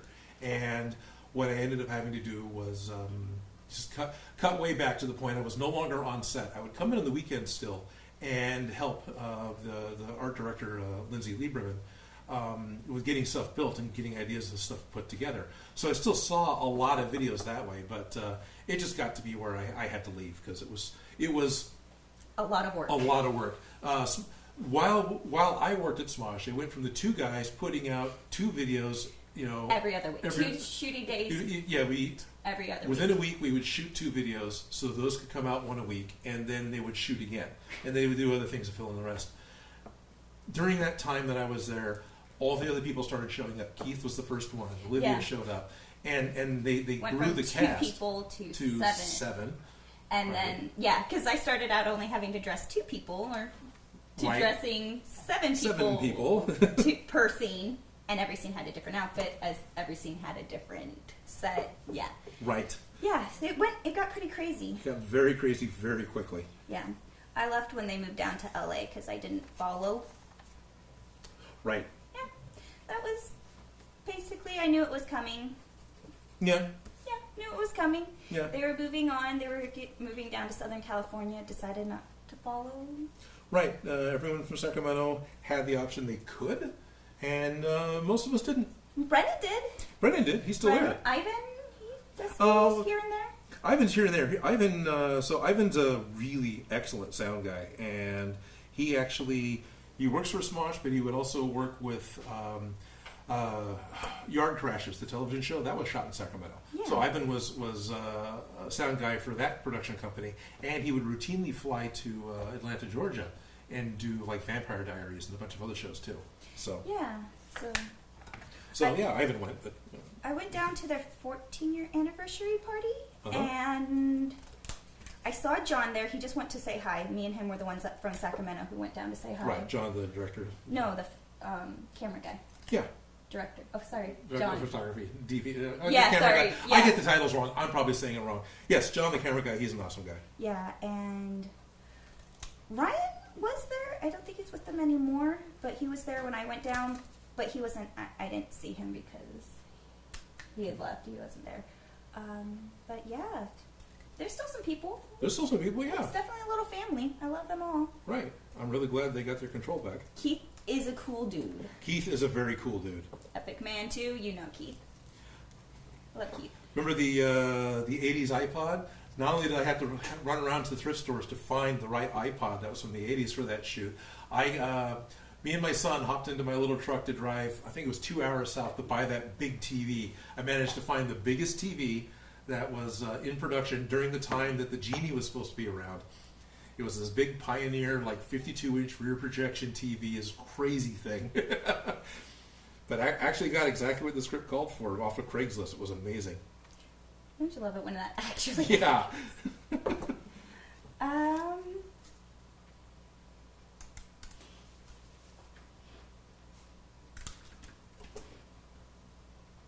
Hey, yay, he was also a cameraman for CBS. Nick King says that. Nick King, me, or? I don't know. Yes, there was times I was a cameraman for BBS. While I was working at the station, I joke about being the third string cameraman. They had a full-time cameraman, and then they had another editor who was more of an accomplished cameraman than I was. So they would go to Tim to have him do a lot of the additional shoots. And if those two guys weren't available or busy, I would get to go out and shoot. And that was fun. Nice. Yeah. How much does each prop typically cost, and is it worth it? That's an excellent question. That is a real... it varies. Answers generally no. The cost of the materials and your labor tend to get very expensive really quickly. Well, if you're looking at commissions, yeah. Yeah. Yeah. But for 'cause yourself, your time. to have it in your own possession made to fit you is totally worth it. Yeah, it's totally worth it. So we're going to ignore the fact that it takes a bunch of weird tools, right? So if you're already a crafty person, we're going to hope and assume that you've got knives and rulers, and maybe you have glue, although you can get contact cement for like $6 in a little glass jar. Just $6. It adds up quick. It does, but yeah. DIY Prop Shop had an idea that they wanted stuff that could be built for less than $50. That was our budget when the show started. It went out the window. Sense. Yeah. But that's what it was. I still kind of try to operate that way a little bit. I still try to keep things cheap.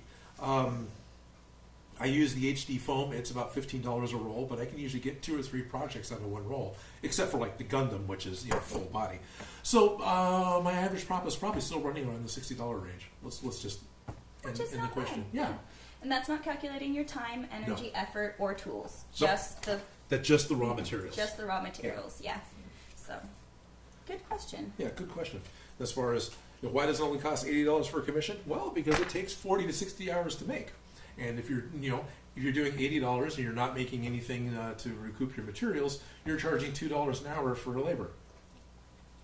Yeah. So, what's your favorite mask? What is my favorite mask? Mask. Yeah, mask. So I'm immediately going to assume we're not talking about the 80s cartoons. I can't list off the characters. Out of the ones that I've made, I'm going to actually look. My favorite mask. I was really happy with Ant-Man. I was really happy with how well Ant-Man worked out. Yeah. And I'm also very happy with how well the Heavy Gunner from the Heavy Gunner Mandalorian worked out. I think there's a couple masks that aren't here. But yeah, it's interesting because I do a lot of things like the Gundam worked out really well. I'm looking down there. There's more down here. So many masks and helmets. I like aspects of a number of different masks. This is a horrible parent thing to say, but it's kind of true. So I can't really pick out one as that one's my favorite because I really like the Gundam because of how accurate it is to being Gundam. I really like all the bits and pieces that the tech helmet does. I was really happy with the Ant-Man helmet and still am because that was one of the first over-the-head helmets that I made on my show that fit, and I used a punch bowl to make the goggles, right? And I still see people using my pattern on Reddit making their own Ant-Man helmets, which is just fantastic. Talk about an ego boost. So, which one is my favorite? Gundam? I don't know. What day is it? You should do a Bane mask. Oh. I did a Bane mask. I made the bits separate because it's a bit more comfortable to wear it actually go to Costco in. You merely adopted the foam. I was born in it. Molded by it. Anyway, yeah, so I've got a Bane mask. So there's a full video on this on my channel if you go and look, and within the description of the video I've got the patterns for this, and I've seen a good half dozen or more people who have made this mask and sent me pictures of it. And it's a lot of fun to wear in public. That one's one of my more favorite ones. Next video, do Zuko's blades from Avatar Last Airbender. That'd be awesome. That'd be mask awesome. and the blades. Okay, that would be awesome. Next video is definitely going to be Gundam because it's the last Wednesday of the month. Yeah. I'm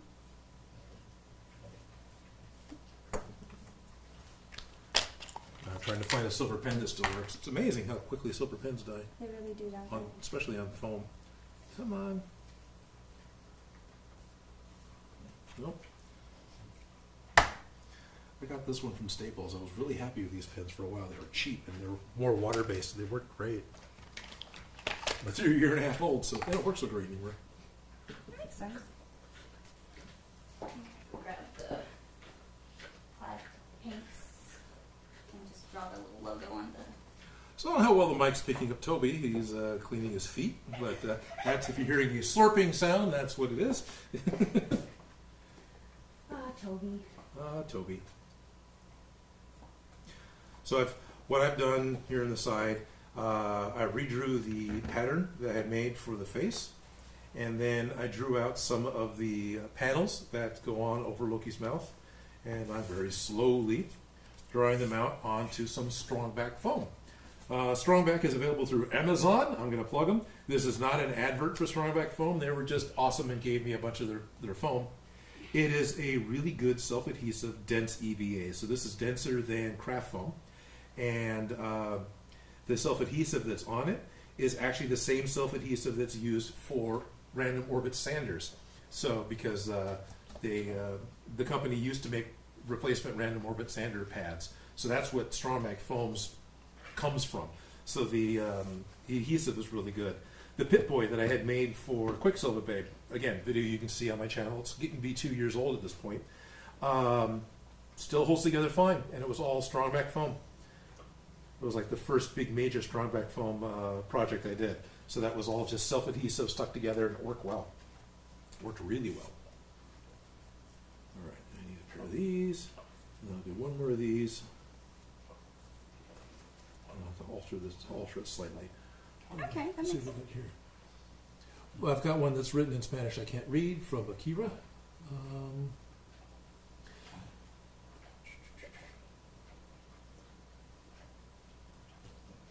Jonathan Lively is saying hello from Evansville, Indiana. Hello, Jonathan.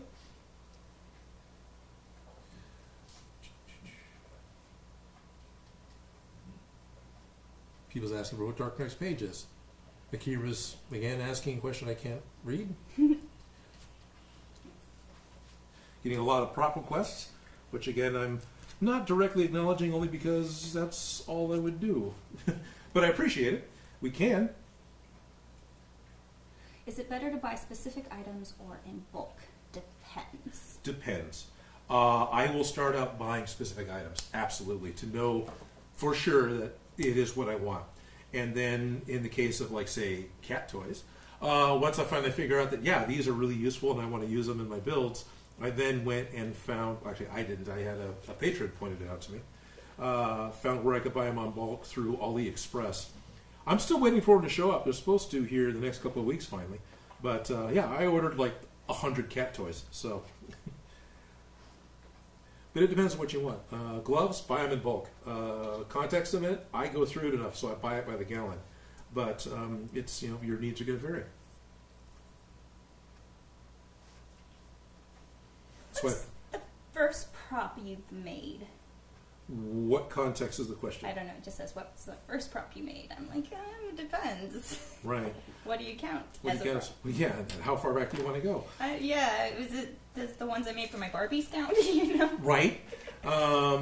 So I would be 7 years old and telling Mom I want to be Chewbacca for Halloween because Star Wars had just come out, and you know I was 7, so actually I was 6 when it came out. My birthday fell in between Halloween and May, and so of course you know Star Wars was my life, and so I wanted to go as Chewbacca. She sewed together a fursuit from the cheap Cookie Monster type fur you get at the fabric store, and I remember, and we actually did it, talking about how to make the bandolier. So if you want to count that as a prop, so we took an old belt and just wrapped it around me, and then saved up the hard pack cigarette boxes from Dad smoking and wrapped those in aluminum foil, and then take those onto the bandolier. Hey, I was Chewbacca.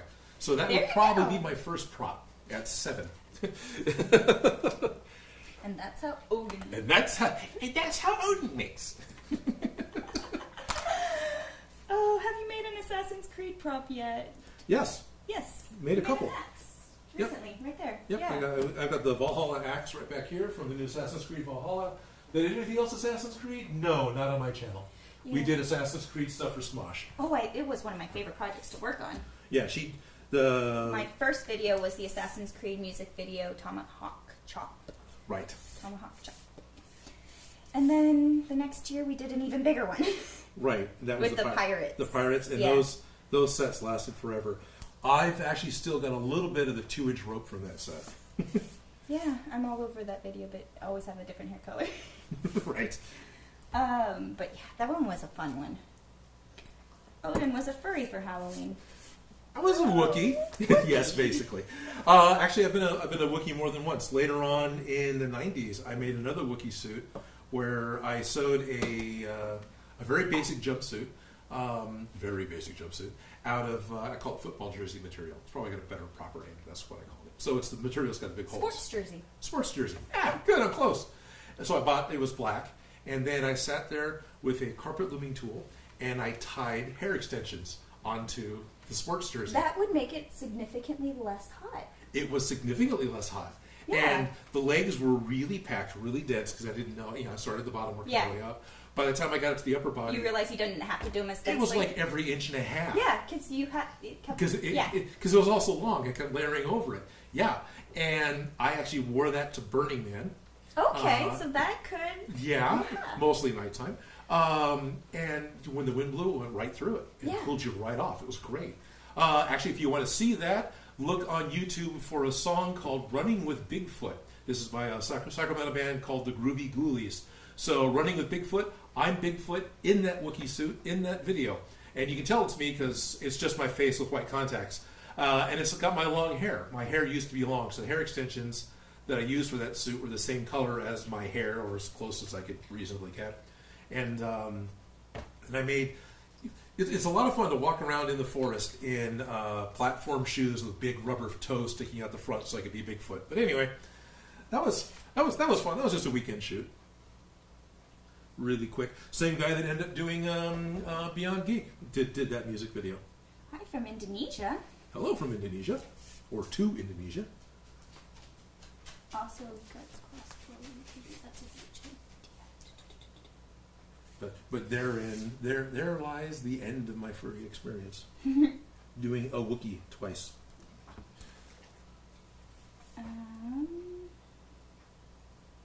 Were you a big fan of Rambo? Not really. Yes, I enjoy the movie, but I wouldn't call myself a big fan of it. I never really watched the cartoon. I remember it. I liked First Blood more than I liked Rambo. Yeah. Rambo Part 3 was a hot mess, and I have not seen the new one.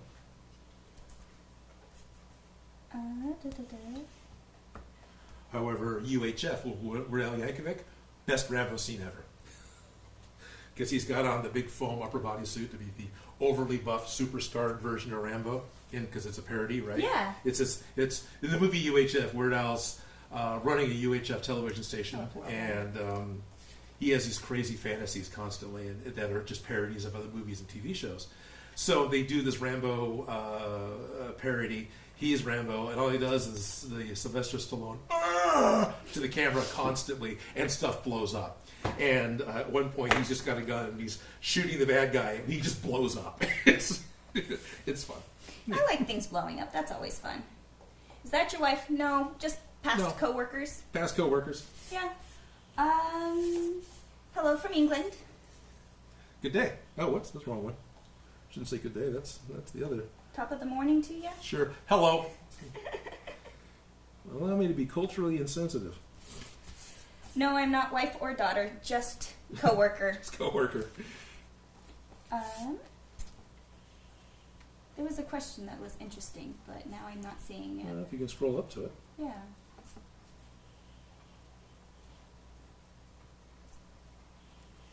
So the best part about crafting with friends, which very much literally is what I'm doing right now, talking to you guys, talking with Felicia, you get to tell stories, you get to talk, but at the same time, Paint's drying. Production goes down a little bit, right? Because you're not as focused on getting it done. So, this is probably going to take longer than I have today, again, but whatever. Hi from South Africa. Sweet. Hello again, South Africa, or someone else from South Africa. And hi from Brazil. Excellent. Felicia, what's your favorite thing you've made? Well, there you go. Oh, that one's a hard one. Madeline? Okay. Past co-workers. Yeah, we both worked at Smosh. I was the wardrobe department, and he was the prop department. Are you using air quotes for co-workers? Past co-workers. That's what they did. Past co-workers. Oh, that's great.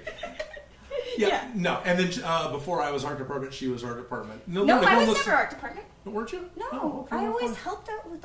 You can keep me out of your shit because I always was doing that. But right. No. But I thought there was a point in time. No, I said when you were trying to run around and do everything at once. No, I was the production assistant, so I was the key PA, I guess you could say. So right, which means you were running around trying to do everything at once. I was doing everything that wasn't on camera that they needed somebody to go do, like grocery shopping and weird shit like that, and going through mail. That was one of the more favorite jobs. Man, so the Smosh house had. I got one here still. I need to give it back because it's actually U.S. Post Office. Oh yeah. But. So this is from the Smosh House. They had bins of fan mail, and this was stacked 10 tall, 2 rows deep, the entire back wall of the garage. You can walk over and just randomly grab any kind of piece of fan mail out of there. And it was years old. It was amazing. And the other thing that was kind of amazing is how many, like, adolescent marriage proposals they got. They got so many wedding invitations to their own weddings. I loved it. I loved going through the mail. They hated it because I don't blame them. I've gotten some interesting things like locks of hair and lots of interesting things, but I loved it. There's glitter bombs. There was the boner dollars. Right. I opened up one box. It was just full of a bunch of sodas. Yeah, somebody wrote a check from their parents. Yeah, there'd be money. You'd open it up and like change would fall out. Yeah. No, I used to use the money from the mail as a prop in the when they in the whenever they needed loose cash for anything, or when we did the stripper legs. Oh, okay. We had we used $3 bills for a lot of that. But we had that was on there anyway. We had this in the props in the costume department. We had the stack of the crazy weird money from the mail, because when I'd go through the mail, I'd just stick it in a pile. Sure. And we'd use that as prop money. There were a bunch of... I dropped my part and it's black and... It blends in with the carpet? Yep. Which one was it? It's the other one of these. Okay, that is a tiny piece. Good luck. Yeah, there's a couple of straight pins down here. Okay. Anyway, Smosh Lane. Anyways, what was my favorite thing I've ever made? It actually wasn't a Smosh costume. My favorite thing was that Taylor Park's music video. I made a 15-foot tall pink satin dress that she wore on top of a giant ladder, and that thing was just too much fun. I think that's one of my more favorite ones. That was actually right here. But costume-wise, I think we have to cut it up. I really liked Ian's King costume from that shoot. The army shoot. The army shoot. That one was a good one. I remember when we dressed somebody up as a car scene. That one was a pain in the ass. But yeah, I think that big giant 15-foot tall dress was pink dress was great. It's one of my more favorite things I've built because it was so giant. Because she stood on top of a big A-frame ladder, right? We were outside. It was 15 feet tall, and I used 30 feet circumference. Okay. Gathered in. Right. Yeah, that one was a lot of fun. What are your thoughts on hot glue? I have lots of those. I have lots of thoughts on hot glue. What are yours? Hot glue is fantastic for a quick fix. Hot glue is fantastic if you know you're going to be able to control the environment it's going to be in. And hot glue is an immediate satisfaction material. And if you're going to mash it into something fibrous, it'll actually hold really well. However, as I found out, you load up your hot glue thing into the back of your Volvo station wagon and drive it from your shop to where you need it to go, you end up having a bunch of parts in the back you got to glue back together again. And that's when I got disenchanted with hot glue. Yeah, I had to use hot glue all the time. Anthony hates hot glue strings. The hot glue strings are horrible. I believe some people should not own a hot glue gun. They should license people for hot glue guns. I laugh at this, take away their hot glue gun. But no, I genuinely like hot glue guns, and they're a necessary evil. They're not evil. They're not evil, no. They're not evil. I like hot glue guns. I just got a new one. They are a great tool if you actually use them, kind of appropriately. You understand what the limitations are, and you work around it. Yeah. I always just use the cheap dollar store ones because there's really not a huge difference between that and the $15 expensive ones. Right. In my purposes, but I did recently just buy a Gorilla Glue brand hot glue gun, and it has a precision nozzle. Oh, nice. And I absolutely love it. It's dual temperature. Oh, very cool. And it doesn't leave very many strings, but the problem is it really melts the hot glue in the chamber. It spills over when you're... Oh, really? Why you had to replace your last hot glue gun? Right. It just straight off at the bat. But I think I used the high setting on a low setting glue.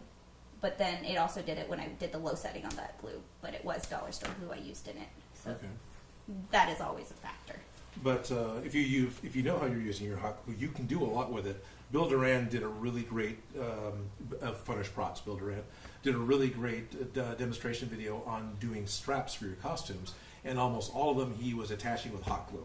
Yeah. So he was actually using it for a structural purpose within his costume, but he was showing why he was doing it, how he was mashing it into fibrous materials. Yeah. So no, it totally works. Oh yeah, It's you just, can mold it into things. You can. Yeah, you can use hot glue into candy molds in order to make like crown decorations and things. Yeah, Absolutely. no, it's a very versatile material. Absolutely love it. Yep.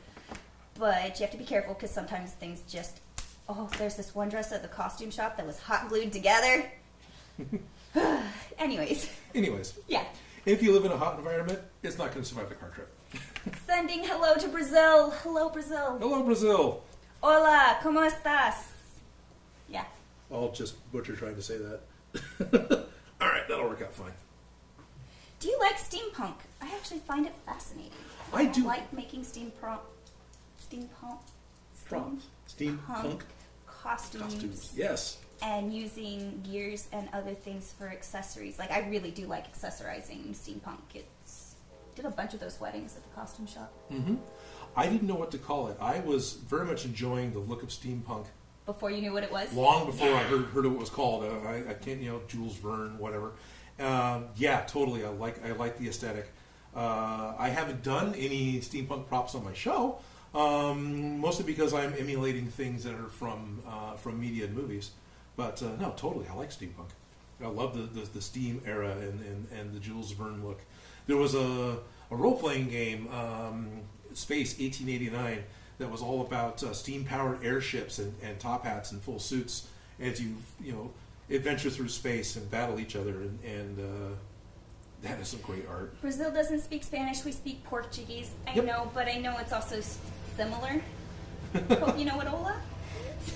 Right. How you doing? Yes. Yes. So in my captions, I usually try to translate to just general Portuguese, because the program that I've got doesn't do Brazilian Portuguese. So hopefully that works for you. Of course, it seems like you speak English reasonably well right now too. Reasonably well. Wow, that was all very horribly American of me to say. But it seems like you're also able to understand what we're talking about. So. Could you make the original Mighty Morphin Power Rangers individual weapons that combine? That'd be interesting. That'd be interesting. I've been talking with someone. There is an idea for doing a Mighty Morphin Power Rangers build, but it's actually none of the Rangers. And that's still very much in the works. And that's all I'm going to say about it. Okay. Good day from Australia. Oh, I made that. Hello, Australia. Hello, Australia. Hey, y'all from Georgia. Which Georgia? Country, state, city? Well, yeah, fair enough. There's multiple Georgias. Right. Well, I doubt it's country if it's hey, y'all. Hey.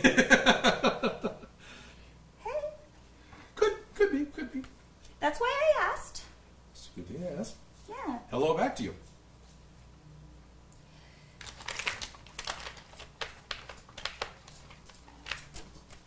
So even with a simple build, it takes hours to put together. Something that my patrons were just noticing, because I did a Patreon-only live stream last week where I was working on the Bifrost sword. And so for 2 hours, I was getting the crossguard kind of put together during the live stream and talking, which slows me down. When you go back to watch the video, that section comes and goes in about 15 seconds. Oh, yeah. Yeah. You forget how much time simple things take. Right. It takes me a solid 2 hours just to hem a skirt. I believe that. Yeah. And that's not me doing it slowly. Right. Yeah. I'm spending 40 to 60 hours every week working on whatever the prop is, and then I have to edit. Yeah. Yeah. Yeah, it takes time, and things that you think aren't going to take any time take forever, and things that you think are going to take forever kind of go together quickly. Kind of go together quickly, right. Yeah. And since it's an artistic thing, and something I enjoy doing, then there's the whole time dilation. It's going by faster because I'm entertained and I'm enjoying what I'm doing. Then you step back and look and go, oh, wow, it's dark outside. Yeah. or worse, you step back and look and go, oh, it's light outside again. That's the best.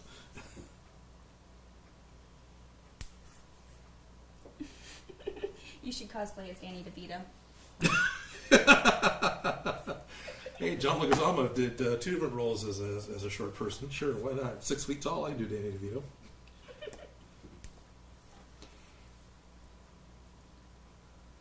Kind of. Hello Hello, New Orleans. It's amazing how many employees at the PBS station are from New Orleans. Specifically, not just Louisiana. New Orleans. Yeah, specifically, not just Louisiana, but New Orleans. I lost my face mask. And one thing I got to do that I'm very kind of happy for, in a way, this almost sounds inappropriate. I did get to go to pre-Katrina Mardi Gras, so I was really glad that I got to do that. There's a new friend. You got to give him the high five. Okay, we're good.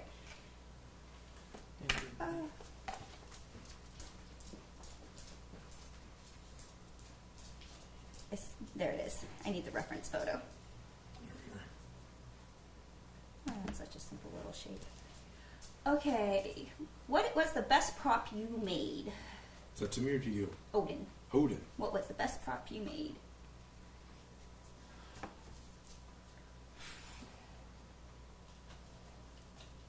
Wow.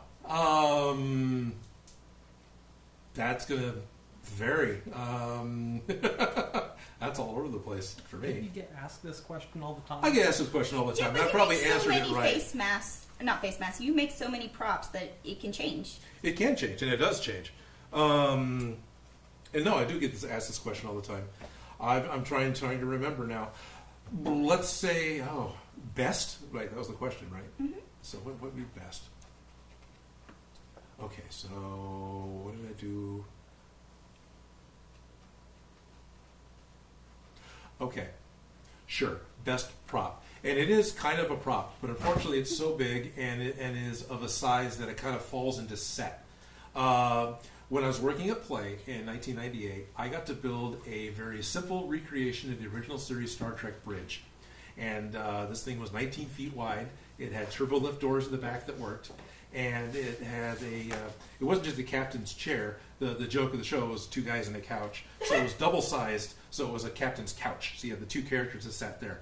No helm station, because didn't need it for that particular ship, right? It was the USS Prime Directive. It wasn't the Enterprise. But, yeah, that was a lot of fun to build up this giant Star Trek set with all the screens, working turbo lift doors. The captain's couch actually swiveled like the captain's chair did. It was just off balance because it was so huge. And I took, this is the 90s, I took a 3-inch floppy disk drive and stuck it in the corner because Captain Kirk is always putting, they called them tapes, into the arm of the captain's chair to play back things, right? And there are these colored squares. Well, if you look at the technical manual, the colored square is almost exactly the same size as a 3¼ inch floppy disk. So I bought a package of multicolored floppy disks, and it was just a floppy disk drive because they were mechanical. You could hit the button, and the spring would pop the disk out. You didn't need power. Nice. Yeah, so that was probably one of my favorites. Made a little scope for the science station, so you lean into it. It had the blue light that hits you in the face. And I didn't put any naked girls in there because that's what the prop guys did to Leonard Nimoy all the time. I didn't do that, but it had the light, so that was fun. Good luck finding pictures of that. That's 1998, 1999. Starius remembers it. This was, and it was streaming. So just like I'm doing right now, it was streaming at that time. So I was streaming on the internet 22 years ago.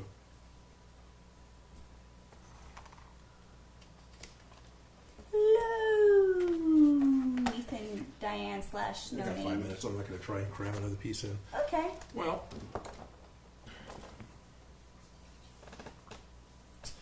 this is as far as I got today as we continue to try to do this. I'm actually starting to get the base layer. These pieces, if you look at Loki's gag, are just these little armored pieces. So this is actually kind of the end. I just need to paint these silver. There's a third row that needs to go here and some side pieces that go on. I'm sure we'll do another future live stream. I'm not going to say exactly when. We will figure out our schedule, and I'll make sure to post it on YouTube. But we will be, if you're interested in coming back, we will be doing it again. If you're not interested in coming back, I will be doing this again, and I'll be finishing up the Loki mask. Hopefully next time, maybe I'll pre-cut parts because that'll speed things up. It'll just be a build. But yeah, we've been on for pretty much 2 hours. I've got a shift change coming up because Joe showed up, which means it's time to go to Gundam mode. And I'd like to thank all of you from all over the place for tuning in and watching us as we talk about masks and how to make masks and how to decorate masks. Hi from Wisconsin. Hello from Wisconsin. I like cheese curds. Do you have any way that do you have anything to show off or anything to talk about that you're working on that they can see? You may not, but I thought I should give you a chance. Oh yeah, no, nothing that I post. Nothing to openly post to the internet, right?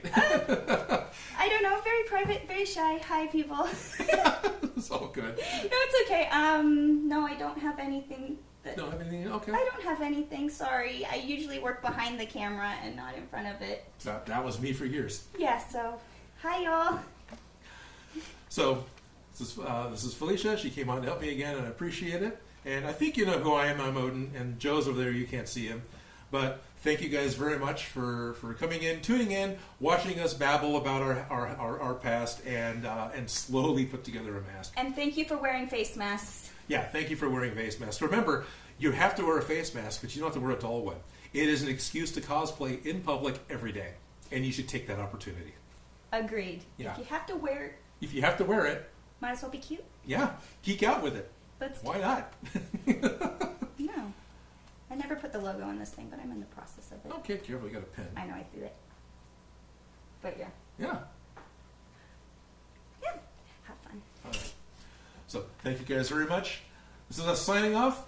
There's lots of different ways that you can babble on a streaming show, but this is how Odin makes. Bye. Bye. I'm going to step around Toby.